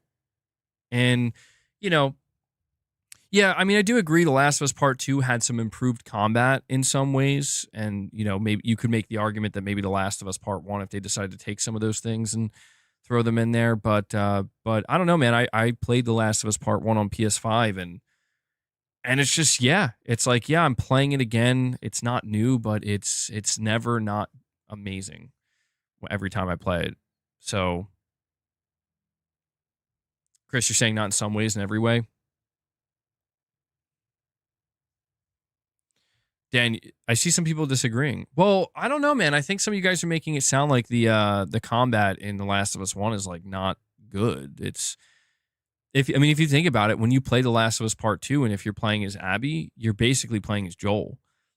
Like they kind of made her Joel. I think what some people, for me, I will say like one of the biggest changes from the gameplay with The Last of Us Part 2 that I do agree that like it would have been sick to have this added into The Last of Us Part 1 is a bigger emphasis on stealth, where like you can go prone and kind of crawl in tall grass and stuff like that. I was like, yeah, that would have been pretty sick, you know. But I don't know, man. I still look at The Last of Us 1 and I'm like, I'm not even trying, like, this has nothing to do with throwing shade at The Last of Us Part 2. It's just for me personally, The Last of Us Part 1 is the better game. It always will be, and it's not because I'm going to say, oh, The Last of Us Part 2 is garbage. No, it's just I don't think there's any game that has done what The Last of Us 1 did, and I don't think there ever will be. Well, maybe there. That's hyperbolic. Not that there won't ever will be, but I just think it's going to be a long time, and it's going to be very difficult for a studio to create a game that just kind of matches that level of perfection. And I'm not counting the DLC in that, by the way. I'm just talking about The Last of Us Part 1, the base game, start to finish. I just feel like the pacing, everything about it, man. Everything about it. I remember when I first played that, I couldn't fucking believe. I just couldn't believe it. I was like, holy shit. No wonder why this game won so many awards. Like I don't know. The ending too was so good, man. It was so good. Like, and I will say this, like, if we're gonna make comparisons here, like, dude, the ending of The Last of Us 1, in my opinion, is so much better than the ending of 2. Like, fucking just like leagues better than 2. And I say that because I guess it's just because it's the feeling that I was left with the end of The Last of Us Part 1. With the end of The Last of Us Part 1, I was left kind of uncomfortable, but also in this place of just unknown, like, does she know he lied? Did he do the right thing? Would you do what he did? It may, and I guess you could say that The Last of Us Part 2 evokes those same questions, but for me, The Last of Us Part 2 had more of a definitive ending, where it's like, yeah, no, she did what she believed was the right thing, and ended the cycle, and now she's moving on, and everything's very sad, and I'm like, oh, okay, yeah. I mean, it's not like a bad ending per se. It gets the point across of like, it gets the message across that it wants to get across. And I kind of like the open-endedness of The Last of Us 1 a little bit more. Well, actually a lot more, where like, I just appreciated that you couldn't really, you weren't wrong no matter what you said. Like, if you said Joel was wrong, he was a monster and he's the villain, you're not wrong. If you said he's the hero, he did what any parent would have done, you're not wrong. If you said that there's no way she knew he was lying, you can't prove that you can't prove that somebody's wrong about that. It just kind of, it left this open-endedness where I just think it was like, I don't know, it was the perfect way to end that game, because that's the big thing I remember when I was playing The Last of Us, like, just thinking like, dude, everything has been so perfect. You know, they're going to fumble the ending. You know, they're going to fumble the ending. You know, they're going to drop the ball. Something stupid's going to happen. And it just never happened. And they actually, like, holy shit. That's it. And it was perfect. Yeah, I don't know. Maybe I'm gushing too much about The Last of Us Part 1, but really, really, really good game, man. Even the side characters you meet, like Bill, Tess, David. I mean, they're so fucking good, man. Like, it's so like, I don't know. Maybe I'm wrong, but I just feel like everything about The Last of Us Part 1, just it's the thing that The Last of Us Part 1 does so much better than Part 2 is it's not trying too hard. It's not trying too hard. That's what I didn't like about that's one of the aspects I didn't like about Part 2 is you could tell. And look, I'm not saying you have to agree with me, but I think it's just an objective truth that, like, you can tell when you play The Last of Us Part 2 that there was the pressure of, like, how do we make this better than the first one? And you could tell, like, they were really fucking trying. And there's nothing wrong with that. You have to. Yeah, dude, how are you going to outdo yourself? You have to try really, really fucking hard. And I just felt like, I don't know, it was kind of in them trying so hard, I feel like it kind of missed part of what made The Last of Us 1 so good is that, like, dude, you guys weren't, it didn't come off like you were trying hard. It came off so smooth that it wasn't even until like after I experienced it that I'm like, holy shit, these characters are amazing. You know, I don't know. Maybe that's just how I feel about it. Maybe you feel differently, but you think The Last of Us 2 is perfect? Could I get out of an Abby headlock though? I'm not sure. Are we talking Last of Us Part 2 game Abby or HBO Abby? Because HBO Abby, I'm pretty sure I could. Last of Us Part 2 game Abby, I don't know though, man.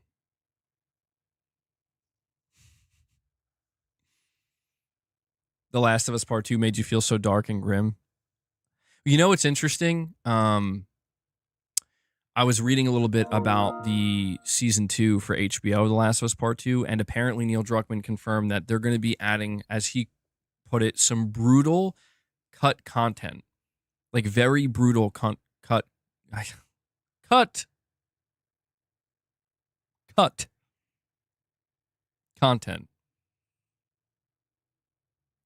content for the The Last of Us season 2 HBO.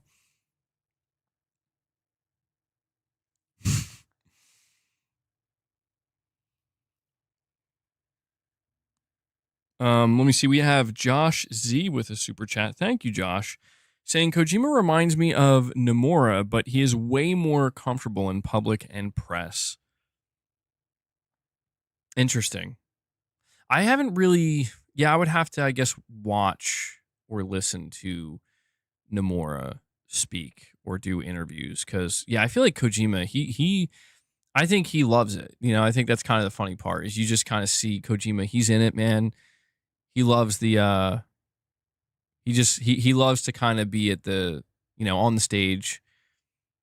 I always think of that time when Kojima, I think it was for an Xbox show, and he just like brought Jordan Peele out, and they were just basically like hanging out talking for like 5 minutes. You know, it was kind of funny, but still kind of crazy. It's still crazy to me where Jordan Peele ended up, man.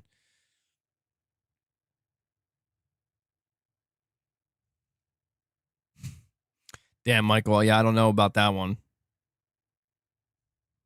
But yeah, I don't even know how I got onto the conversation of The Last of Us again. I don't even know how we got here, but either way,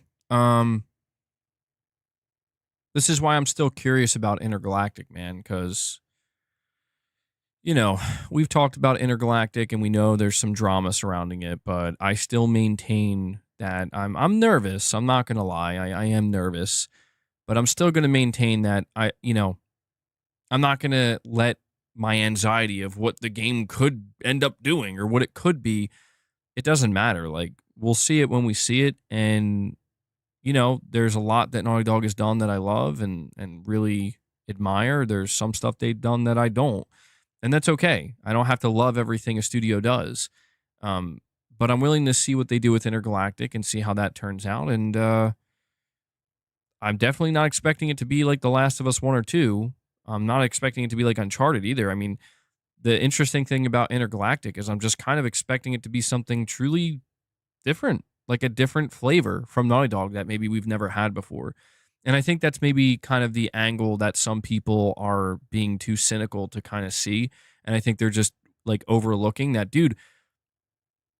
I mean, we've seen them do things like Jak and Daxter. We've seen them do things like Crash Bandicoot. We've seen them do things like The Last of Us and Uncharted. I feel like what we're about to see with Intergalactic is kind of something different from them, you know? Like, I mean, you're going to see the cutting edge graphics. I think you're going to see the actors and the mocap. So there's going to be certain aspects that like are not new. Like, we have seen this, but I just think the type of game overall, the type of gameplay experience it's going to offer overall, I think might be something very different. And that's kind of what I picked up on. That's why I'm saying I'm curious. I'm curious to know if we're actually going to see some Intergalactic gameplay this year. And I just hope the conversation around it, like, let me put it to you this way. If Naughty Dog shows off intergalactic gameplay and it looks incredible, like, holy shit, this looks fun as hell, I hope that conversation doesn't get completely, drowned out by people screeching like at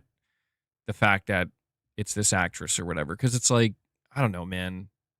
That's what I mean, where it's just, in order for me to skip a great gameplay experience, like a great video game, it's got to do something pretty bad. It's got to do something pretty bad to make me be like, nope, I don't want to play it. I'm not going to play it.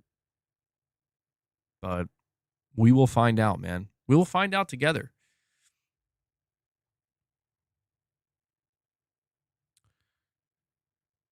Michael, you want to know what year we get it? I'm thinking Intergalactic at the earliest is 2026 because they did say that Intergalactic started development in 2020. So by 2026, we're looking at 6 years, man.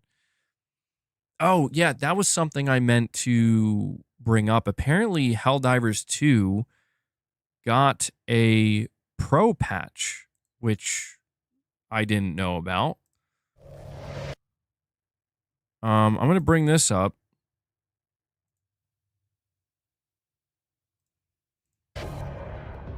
Helldivers 2 launched last year to great acclaim, with near constant death-defying thrills and mayhem, but its PS5 version wasn't perfect, with somewhat compromised image quality when targeting 60 FPS, and performance issues to boot.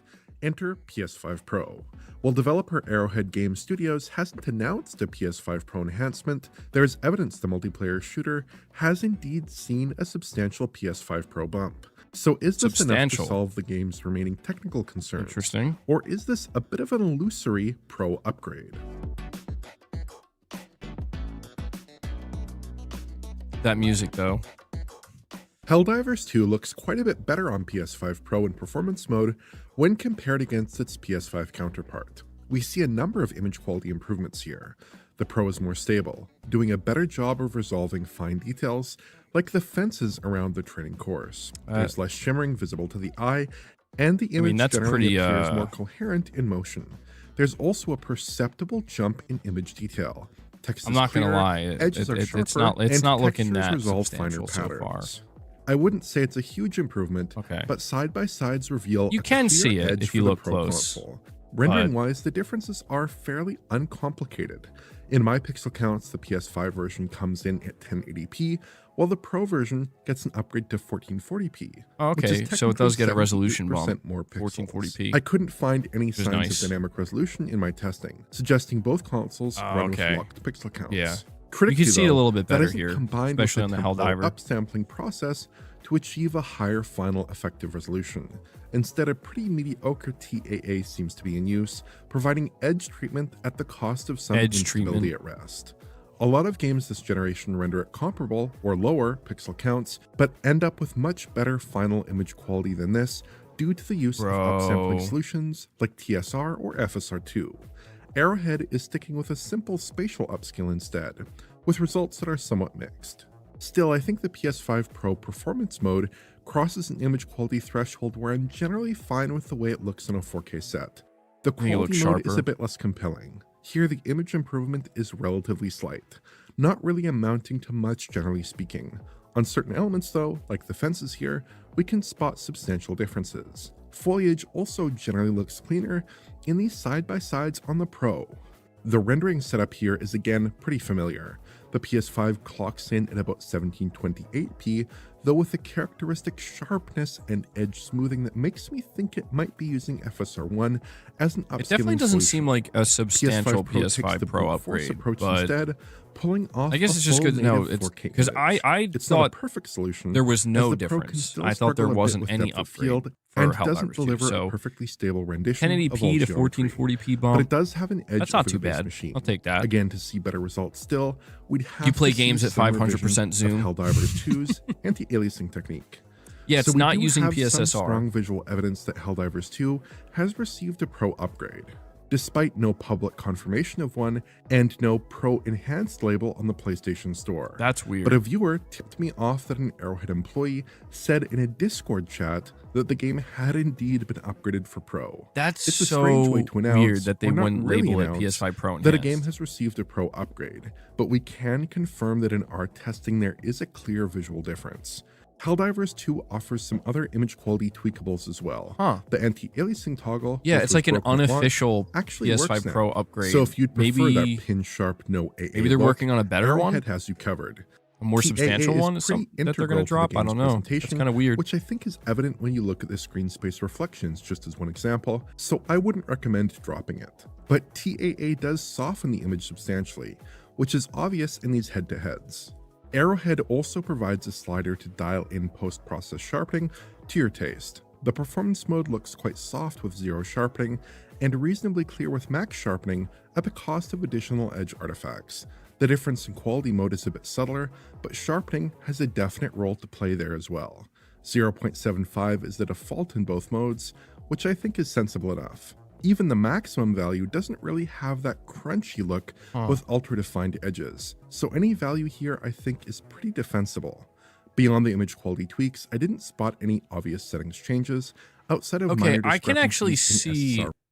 more of a not a huge difference, but them just showing this side by side, at least looking at it this close, I can see a slight difference. It's not huge, but I guess maybe this is the difference between 1080p and 1440p.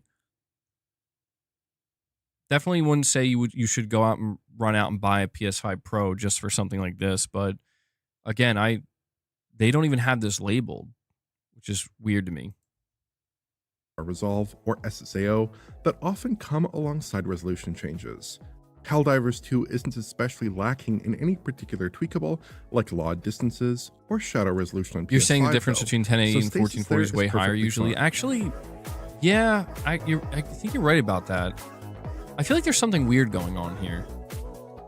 I don't know. When we looked at Helldivers 2 last year, we found that performance was generally reasonable on PS5 in its performance let's mode, see how it performs. with dips in certain busier sequences.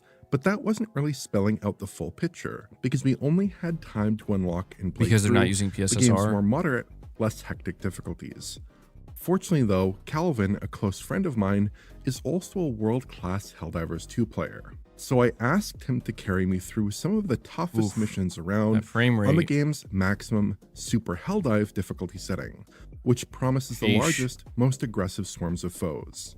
Unsurprisingly, the frame rates are indeed worse than what we logged last year. Oh, On God. PS5 in performance mode, most of my that's gameplay not in good Super Helldive at missions all. is sub 60 FPS, with long stretches in the 50s and 40s. Sometimes I'd even clock an extended run in the 30s, with the game clearly struggling to keep wow. pace. The outset of any given match Damn, usually dude. runs fine, but more enemy-heavy gameplay later on It just tends seems to like- suffer, with It just seems like constant frame rate anytime it gets drops. busy, Lower difficulties present less of a concern. there's going to be but players some who are massive made of frame sterner drops. stuff will find the higher challenge levels quite taxing on a base PS5.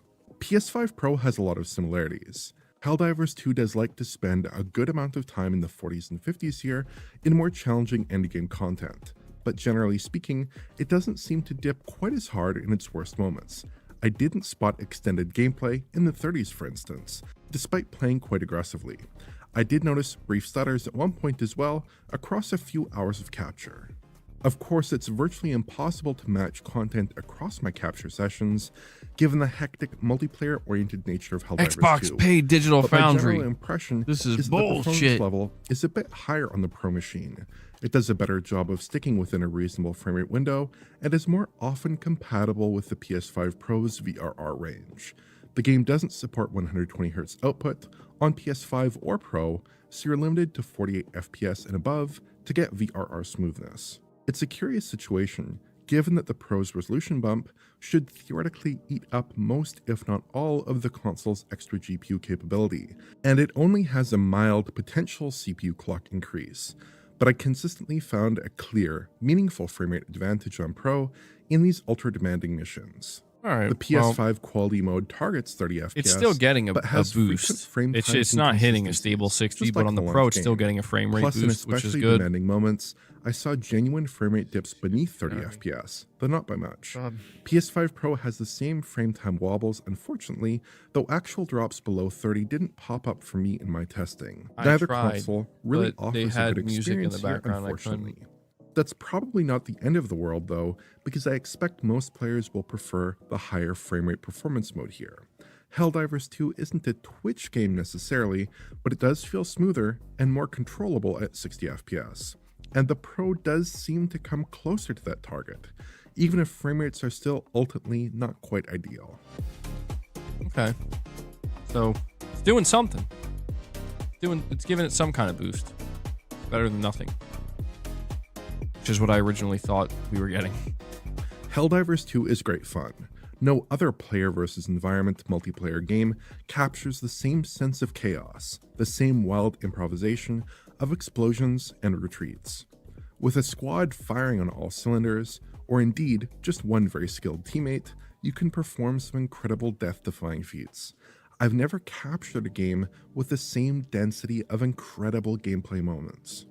And Arrowhead has been steadily adding content to the game as well. Updates have brought player controllable vehicles into the game, along with a new enemy faction, melee weapons, and new guns and vanity skins. Yeah, Arrowhead was expanded basically hyping up the considerably second since we year of first played it. content. At the same today. time, the game I don't know if does you guys have noticed some on the lingering PlayStation blog. technical quirks. It lacks modern upscaling technologies like DLSS and FSR, frame generation, more advanced rendering features like ray tracing, and has some performance issues.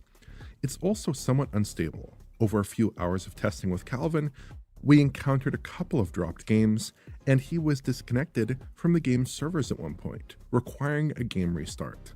Helldivers 2 had notorious network connectivity problems at launch, and those problems still haven't been resolved completely in my experience. But fixing these problems is perhaps more challenging than it would be for some developers. Yeah, they dropped a new war bond because as well. Arrowhead is using Autodesk Stingray. This engine was used by a fair number of developers, mostly based in Sweden, but it was discontinued in early 2018. What? For the majority of Helldivers 2's development, Bro, they're running on an Arrowhead engine that was had to discontinued work on in the game early without external 2018. What the engine hell? support, which is a situation that must have been challenging to manage internally. It will be interesting to see what direction Arrowhead Time is chooses money to and go life in is too short to following play at the 30 massive FPS. success of Helldivers 2. Developer That's an Fatshark interesting has mantra. shown what the Life is Stingray too short to engine play at is 30 capable of FPS. with continued iteration and development, producing one of the best looking multiplayer games around. On the other hand, it would be hard to fault Arrowhead for switching to another industry standard engine. In the interim though, it might be nice to see the adoption of FSR2 or PSR Helldivers for the 2 console remake versions for of the PlayStation Helldivers 6. 2, just to get image Decima quality to engine. a really good place for 60 FPS Something play. like that. That's assuming it would be Unreal Engine manageable 5. given their technical You think that would be expertise terrible for an and open the world setting? deprecated state of the game engine. Or The Unreal Engine PS5 5 is Pro terrible at for open least worlds. offers enough raw pixels to look decent enough, if not quite meeting the 4K 60 standard many Pro titles aim for. So Helldivers 2 Do you is a think reasonably Sony's gonna good try Pro to experience. It's not do something with transformatively a single, upgraded, like they're going to try to but make it a does single look player Helldiver and game run decidedly with better like a than the base story machine. and shit. If you enjoyed this video, please like, subscribe, and What press would the you bell. guys think about that? I feel like I'd be all over it. They should do it. All right, all the sound bites are going to play again, guys. Toasty reader, that was time to waste. You're pretty good. Fun fact. I have a fun fact for you guys. You know that soundbite of the guy crying? He's like, and then he bursts out crying. Do you know who that is? That's Jordan Peele. Just so you know, that's Jordan Peele. Yep, the same Jordan Peele that Kojima brought up on stage when talking about OD. So, now you know. Now you know. Helldivers has an interesting universe. You'd probably be interested. Dude, Rudy, I'm not kidding. That's Jordan Peele. I'm not joking. I can tell you where to find that soundbite. Excuse me. I can tell you where to find it. It's from a Key and Peele skit.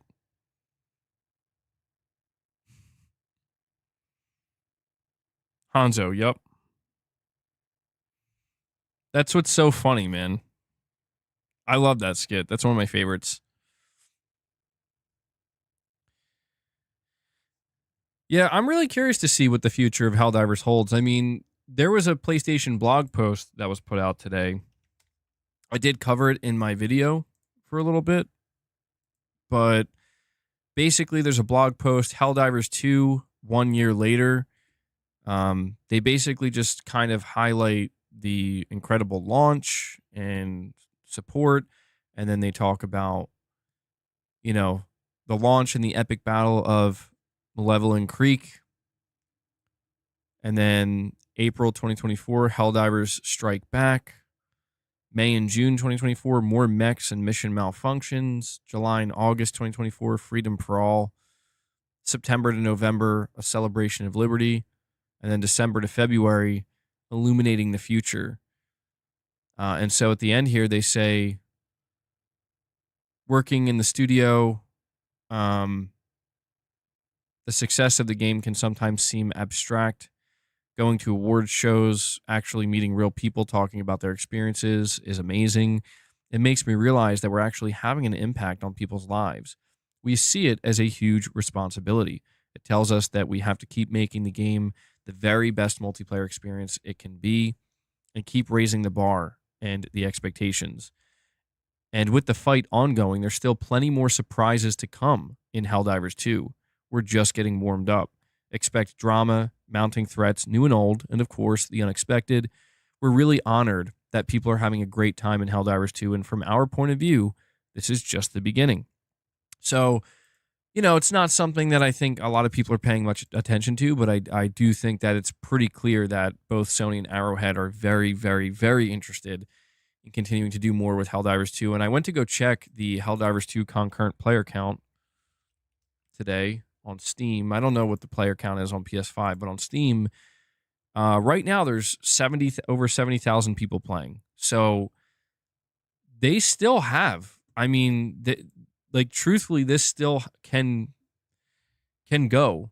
I think it can go to new heights in terms of it being like Sony's first successful live service game. I think that they've handled it well. It's interesting because I've seen the way people talk about Helldivers 2. They're like, oh, they didn't they've made like mistakes, and of course they've made mistakes, and they've had to kind of work with the community. I think that's normal. I think, listen, man, I'm going to be honest with you. I think people have been a bit brutal on Arrowhead, considering like, dude, this was an indie team. Like, go look at Helldivers 1. Go look at how many people played Helldivers 1. You know? And I feel like when you look at that, I just like, of course they're going to make some mistakes, dude. You know, they were not expecting to have hundreds of thousands of players, and every piece of content that they're going to make now is going to be met with that type of player base. I think it's, you know, it was just kind of, there were moments throughout the year where I'm like, damn, dude, people are being really brutal to Arrowhead. And I think that's kind of shitty because it's like, dude, we've seen bigger, much bigger, more well-equipped studios make even worse mistakes. And it feels like they've gotten, you know, I'm not saying they've gotten passes for it or anything, but, you know, it's just, I think we got to keep that in mind. And so now that they have 1 year under their belt, I'm going to be really curious to see what they do. I don't really play Helldivers much anymore, but it's a game that I'm always kind of open to go back to at certain points. And I'm just mainly curious to see where they go with content for the second year of the game, but also even more interested in seeing what Sony's going to do. They announced a Helldivers movie, dude. So Sony has big plans. I got my Helldivers 2 DualSense coming tomorrow. So I want to, you know, if Helldivers 2 is the only successful live service game that come out of their whole live service push, I'm cool with that. I'm okay with that. Let's see what else they can do, man.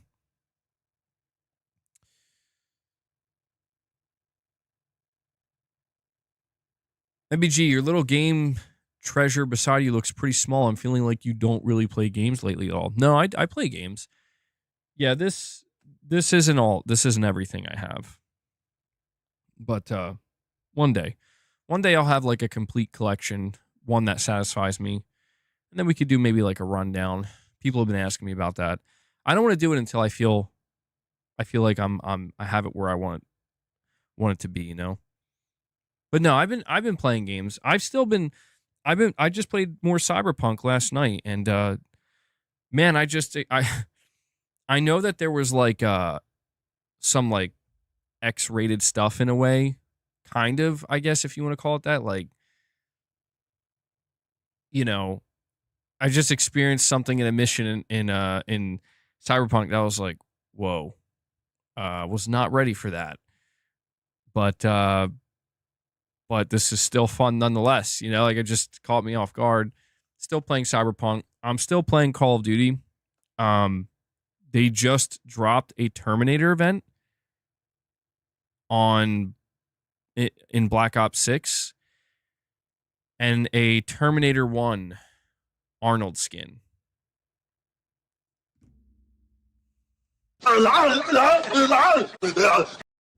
Yeah. That better be a soundbite. That better be something he says or does. A sound he makes after a 3-kill streak. But I'm thinking about another game I want to play at some point. I just don't know when. Would be Sniper Elite Resistance. That game looks pretty fun. I don't know if I'm going to play Monster Hunter, man. I'm feeling stressed out by it. Am I going to buy the Arnold skin? I am. I'm ashamed to say it.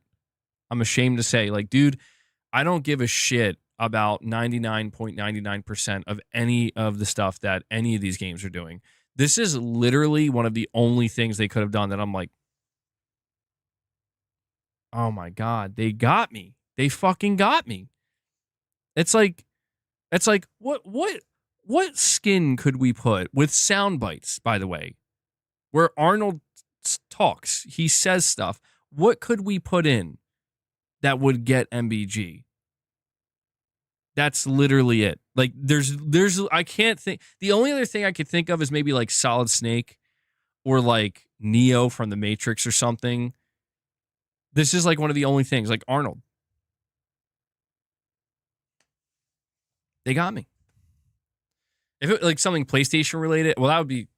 Oh, by the way, I have not seen anybody talking about this. I've not seen anybody talking about this. Shems, I have no idea what you're talking about.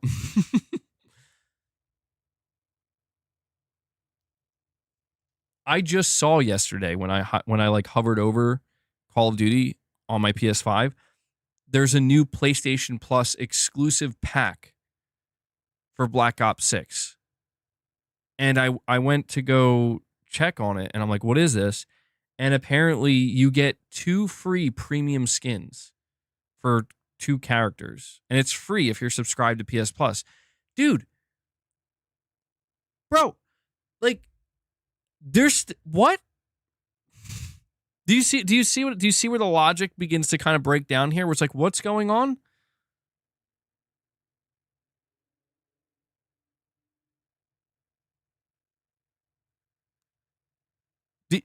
Dude, this is owned by Microsoft now. Like, this is a Microsoft owned game. Why are there PlayStation Plus exclusives? I was truly baffled. I'm like, I don't get it. Like, is Sony still paying? Like, Microsoft will take your money. Dude, that's what's so weird. I think Microsoft is like, yeah, Sony, you want to keep paying for these PlayStation Plus exclusives? Sure. I don't think, I mean, look, man, somebody tell me, because I don't know. I don't think these skins are automatically unlocked for Game Pass subscribers. That's crazy to me. Like, I thought that this is something that would have ended. I don't know. Maybe I'm confused. Yeah, Dude, you're saying Microsoft knows their main customers?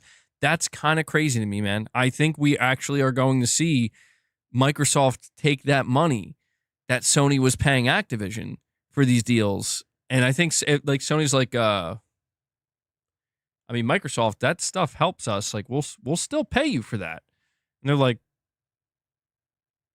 yeah, you think maybe it was agreed before everything? It could be. It could be. Yeah.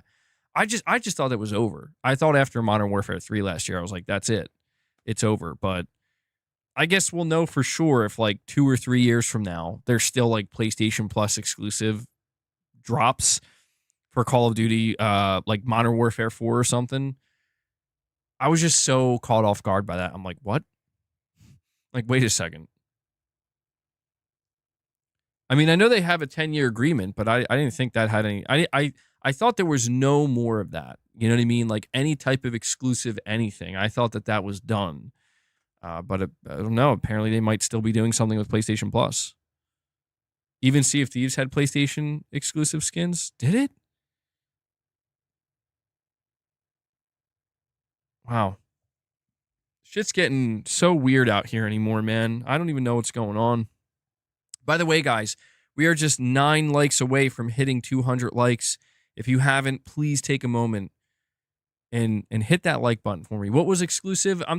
I mean, when it comes to Sea of Thieves, I don't know. They're saying something with Sea of Thieves had like some kind of PlayStation exclusive skin or something. I know with Call of Duty, it was always like certain operators and PS Plus exclusive packs and like double XP and like kind of mostly inconsequential stuff like that.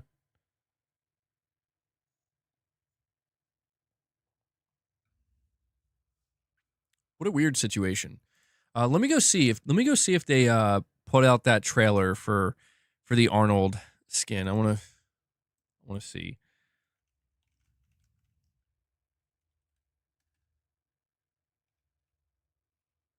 Black Ops 6 Terminator.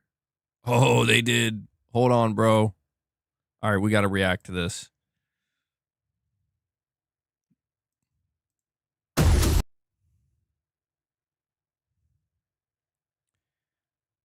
Do they play music? Well, hopefully, I don't know. Hopefully, it's not copyrighted music. If it is, I'm going to have to cut this part out of the stream, but I got to watch this. I got to see it, man.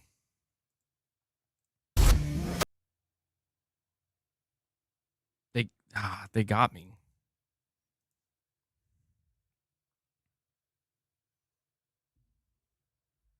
He's not going to have the sunglasses? Yeah, actually, now that you mention it, no sunglasses? Those two ingredients, that was time based. You're pretty good.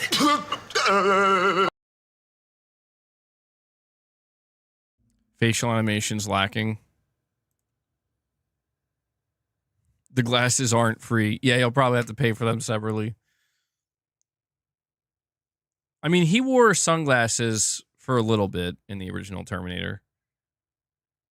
I'm sorry. I didn't mean to jump scare you. I'm sorry. My bad, man. You got to pay for the sunglasses.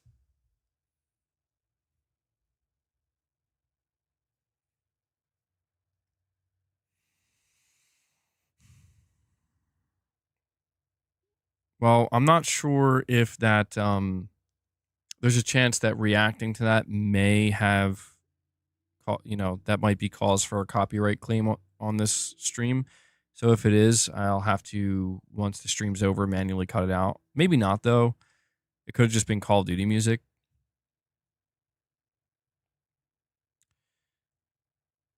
All right. Well, let's see here. Let's see if we covered everything today. Is there anything else?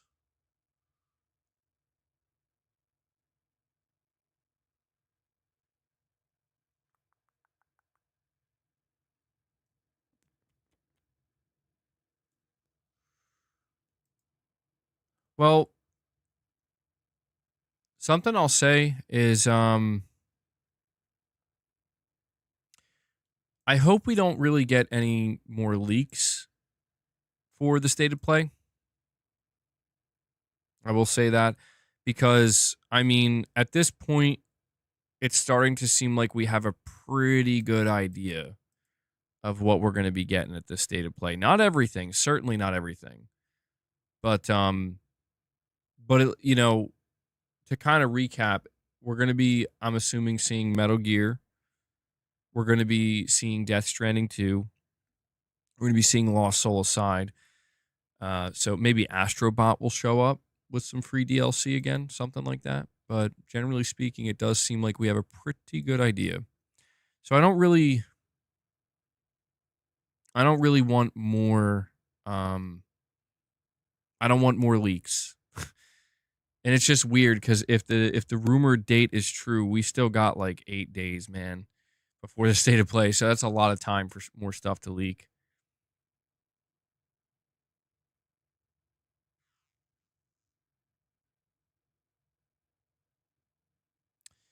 But I don't know. I think so. Here's what we'll do. Let me see what time are we at? I mean, yeah, some people were. I don't think Bloodborne's going to show up, dude. If Bloodborne shows up, people are gonna lose it. I don't expect Bloodborne. Wolverine, not expecting it. There's a chance, but sucks for you, MBG. You have to be first with the news. I know. I can't ignore the leaks, man. It's all right. It's all right. I don't mind. I enjoy it. I do. I mean, I'm hopeful that nothing else leaks, but if it does, you know, I'll cover it. We'll be here. Venom, we'll still have to, I don't know, the jury's out on that one. Yotai, I mean, there's a lot. See, that's the thing, man. There's quite a bit. I did see people saying that maybe Starfield might show up. I'm not sure. Any remakes or remasters? There's a lot. There's a lot that they could do. I'm just right now, the way I'm viewing it, and this is just me. I'm not saying you have to agree. Okay, everybody's going to decide for themselves. But for me, if the two main things I get from this state of play are Metal Gear and Death Stranding, I'm happy. I want more. You know? I want more than that, but if we walk out with the Death Stranding release date and it's coming in like 3 months, I will be happy about that. Who put that there? You know? Guys, we'll do like a last call here, by the way. We're going to be doing a last call. If you want to drop any more membership gifts, now is the time to do it. We're not doing a members lounge today, but we are doing a morning with the missus tomorrow. So if you want to partake in that, it's a live stream featuring me and Mrs. MBG, and we hang out for a couple of hours with the audience and chat about God knows what. Consider becoming a channel member. If you want to drop any more member gifts, if you want to drop any super chats or any more direct donations, now is the time to do that. Read them and weep. You're saying MBG Tom Warren from The Verge just put out an article, but it's paywalled. Basically, he just says he's heard Microsoft are considering porting Halo, Flight Sim, and Gears to PlayStation as well. I mean, that's interesting that would be paywalled, just because it's like we've been hearing that for the past like month.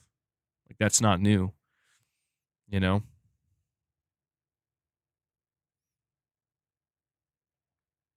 I mean, Microsoft is literally out here announcing games randomly on Twitter for PlayStation. So I mean, dude, look, it's going to be a big deal if they announce Halo, but come on, I mean, you know, nobody's going to be like, gasp, who could have seen this coming? Like, nobody's going to be like that. It'll be interesting to talk about how we got to this point, but everybody at this point, I think, expects it. Yep. Metal Gear Solid Delta, August 28th. Apparently, if you buy the deluxe edition, when the pre-orders go up, if you buy the deluxe edition, you will be able to gain 3 days early access. And I'm obviously doing it. Yep, I'll take it. I don't like paying for that, but I want to play Metal Gear Solid as soon as humanly possible, so I will buy the deluxe edition. But we don't know what comes with the deluxe edition right now. Game Pass on everything except PlayStation and Nintendo. I was wondering, like, if Microsoft exited the hardware market, do you think Sony would let them put Game Pass on at that point? Or no? Because Sony lets EA Play on and Ubisoft their service. So do you think they would do that? I do wonder. Maybe, I don't know if there would be too much conflict. Maybe the conflict would be due to other third-party publishers. It's interesting. I was listening to Sacred Symbols yesterday, and Colin Moriarty was talking about this whole situation. And one of the things he brought up that I found really interesting, and I'm kind of paraphrasing what he said. I don't have the clip in front of me to play, but I didn't really think of it this way. He was saying, like, right now, there's no reason to, like, there's absolutely no reason to own an Xbox, and Microsoft is not, like, it's over. Like, they're clearly going to start bringing everything over. They're going multi-platform. And he was saying that the argument that he sees, or that people seem to be making, is, but Game Pass. Like, Game Pass is the argument. And the way he worded it was something along the lines of, like, so you're going to pay $20 a month, like, what, $240 a year, basically, to not own your games, to just rent your games. You're going to buy a console to pay $240 a year to rent games on that console. And he was just straight up like, that sucks. Like, that argument sucks. And I found that interesting. I was like, I didn't really view it that way. I never quite viewed it that way. Like, yeah, I guess that is technically what you're doing. It's going to be $300 a year soon. What? Holy shit. That's a lot, man. $300 a year. I get, what are you saying? Like, they're going to raise the price? I did see some people talking about this, which, dude, if they raise the price of Game Pass, I mean, is anybody going to be surprised? I wouldn't be surprised at all. I'm surprised they haven't raised it already. I've tried telling people, man, like, deal or not, like, Microsoft's trying to make money, dude. They're trying to make money. And, the deal that seems too good to be true is only going to be that way for so long until they're like, all right, this has gone on long enough. It's time to give us more money. But yeah, I wouldn't be surprised at all. I wouldn't be surprised if they raise it, but I don't know if Colin has PlayStation Plus. I don't think he does. No, I don't think he has PS Plus Premium. I don't even know if he has regular PS Plus. I assume he probably does, just regular. But I don't know. Like, I'm not saying I agree or disagree with what he's saying. It's just something I didn't really think about. Where I'm like, actually, if you think about it, yeah, maybe that isn't the best argument. Like, it's not the strongest argument. It's an option. But in terms of, like, arguing, like, what's better versus what's not, I mean, it's subjective. I think that's kind of the point, right? Like, if somebody says, yeah, I'm okay buying an Xbox Series S and paying $20 a month for Game Pass, and just having the Xbox be a place where I play these games, and it's okay that I don't own them, because when I'm done playing them, I move on to the next one. I think that's fine. Like, I'm not going to judge anybody for playing games that way. Certainly not. But it just I guess what I'm saying is it makes me realize, like, yeah, I would never do that. Like, that's all I guess I'm trying to say is, like, I don't think I would ever buy a piece of hardware to just sub to a service and just make that how I play games. I couldn't do it. I just couldn't do it. I would, at the very least, I would maybe, if I was ever going to use a sub service to play games, I don't know that I could not, like, I don't know that I could just not buy games, basically, is what I'm saying. Like, there would absolutely be games that I would come across where it's like, I got to buy that. Like, I want to own this. And that's where it's just like, I would have to question, I don't know, I'm getting finicky with sub services anymore, to be honest. Those are fighting words. I agree with that, El Unico. You're saying having to pay for cloud saves is whack. No, I agree. There are definitely some areas where I wish Sony would just kind of get their head out of their ass, and that's one of the areas where it's like, Sony, come on, man. That is weak. That is super weak, man. But I do pay for PS Plus, so I kind of, I'm used to it. Like, it is what it is. They leverage that as a perk for PS Plus. And I think the reason why Sony does this is because they know that, like, if you take that away, that's one less perk. And it's one less bullet point you can put as to why you want to subscribe to PlayStation Plus. But it's like, I don't know, man. In the future, Sony, I'm going to be honest. I think in the future, they're going to have to make that free. I would be shocked if, like, I don't know if it'll be like anytime soon, but eventually, if gaming's going where everybody thinks it's going, there's no way you continue to lock that behind PS Plus. That'd be surprising, but I don't know. I don't, as of right now, I don't really mind paying for PlayStation Plus. I'll put it to you this way. I get my money's worth. I do still collect all my PlayStation Plus games. I only play them occasionally. But I collect all the PlayStation Plus games I get through Essential, and I have like a whole folder of PS Plus games. So it's just kind of nice to know that if I ever like stop subscribing to PlayStation Plus for a long time or whatever, and these are games that I don't own, I understand that, but I'm just collecting them passively. If the day ever comes where I unsubscribe from PlayStation Plus for a long time, I will lose access to all those games. But it's just kind of interesting to think that if I ever resubscribe, they'll always just be there. Like, they'll never be taken out. You know what I mean? Which is kind of cool. But, yeah. There'll be a huge announcement, like a showcase when they go free online. Oh, yeah, that'll never happen. That'll never happen.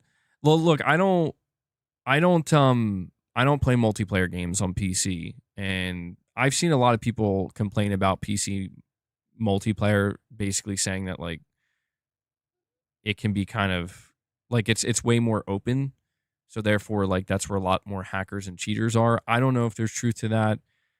I don't follow it, so but it doesn't matter to me because, like, I don't play multiplayer PC.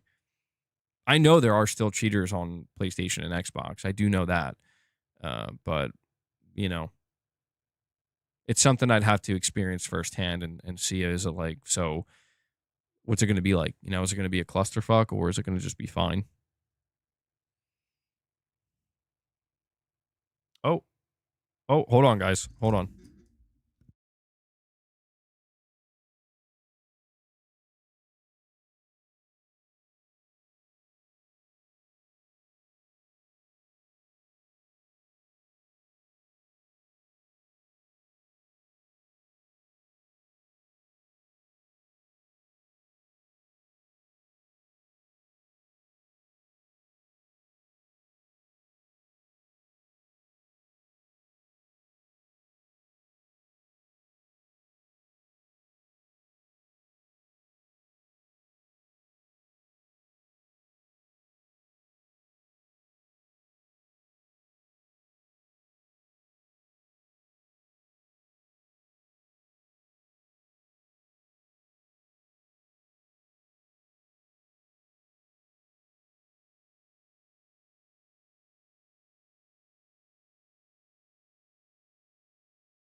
Sorry about that.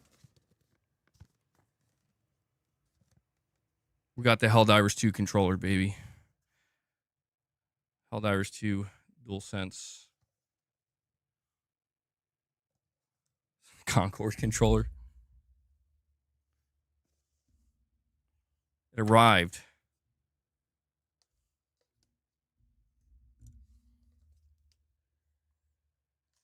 I like the packaging, man. Looks nice.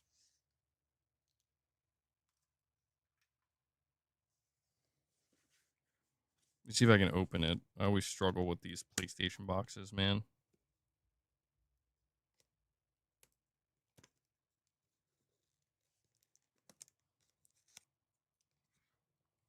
It's these circle stickers they put on it, man.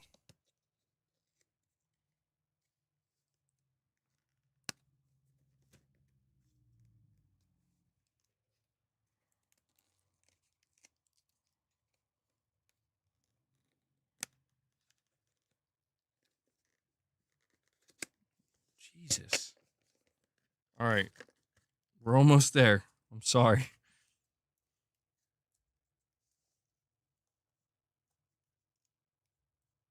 Saying it's so weird to release a controller so far after the game launch. Well, that's what's funny, dude, is you could tell Sony had no idea what was going to happen with Helldivers because they had a limited edition controller ready to go for Concord, but they didn't even think of making one for Helldivers, and that's why they're so late with it. MBG is just going to put it on a shelf and look at it. Yep. I'm going to just stare at it, man.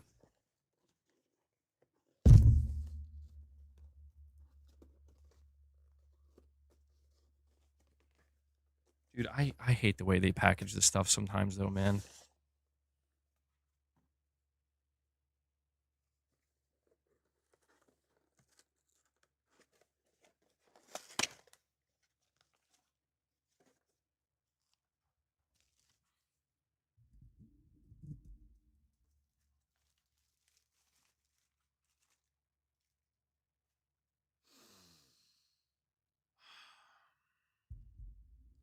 Smells like democracy. You know what's funny, though? They put, like, I don't know if the camera is doing a good job picking up, but they put, like, scratch marks on it. They put scratch marks on it purposely. It looks good, though, man. Got the Helldivers 2 logo on the back.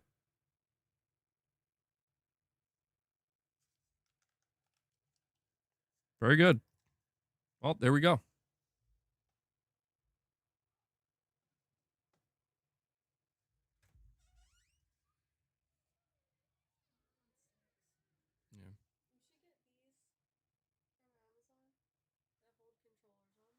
Yeah. Oh, yeah, that'd be pretty cool.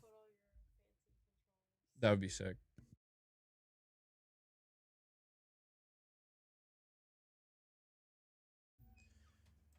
Well, there you go, guys. I was going to end the stream a couple minutes ago, but smash it. You want me to smash the controller? No way, dude. Tap it with your fingers. Give us some ASMR.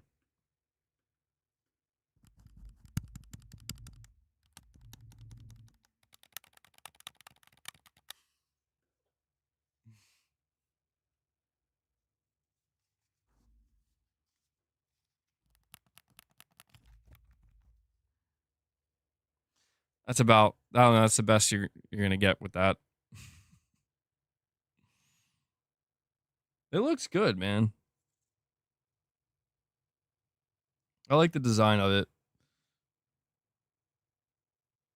It's not like too over the top.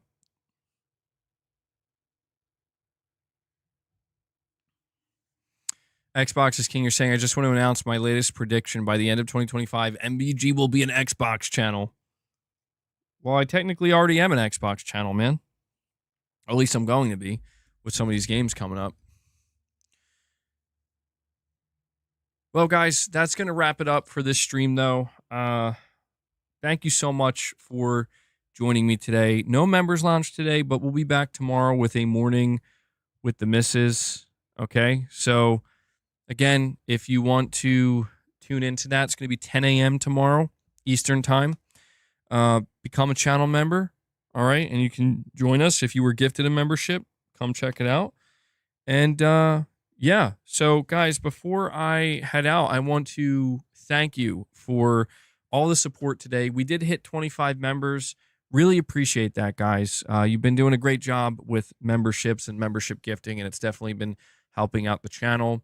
I'm doing my best to keep up with all the members' content, so make sure you go check it out if you are a member. Thank you to anybody who dropped a super chat or direct donation, even you, Rich Rod. I do appreciate the donations. I don't even know if he's here anymore, but thank you for all the support. I'm only able to do this because you guys make it possible. Dwayne Johnson says, I missed the membership, or you missed out on it. Well, keep tuning in. Maybe you'll get lucky and get gifted one. If not, like I said, consider becoming a channel member. Also want to give a shout out to anybody who's paying for their memberships month over month. I really do appreciate that. It goes a long way in helping me. Also want to make sure I give a shout out to Devil Shooter, who does the timestamps for all the streams. If you see Devil Shooter in the comments, give him some thanks, show him some love. I know he really appreciates it.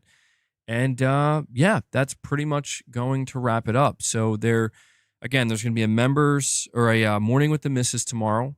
There will probably be a regular video, and there should be, we'll have to see what there is to talk about. There may or may not be a regular stream. So just keep your eyes peeled, make sure notifications are turned on. And that does it. So guys, enjoy the rest of your day. I will be back here tomorrow. And until then, take care.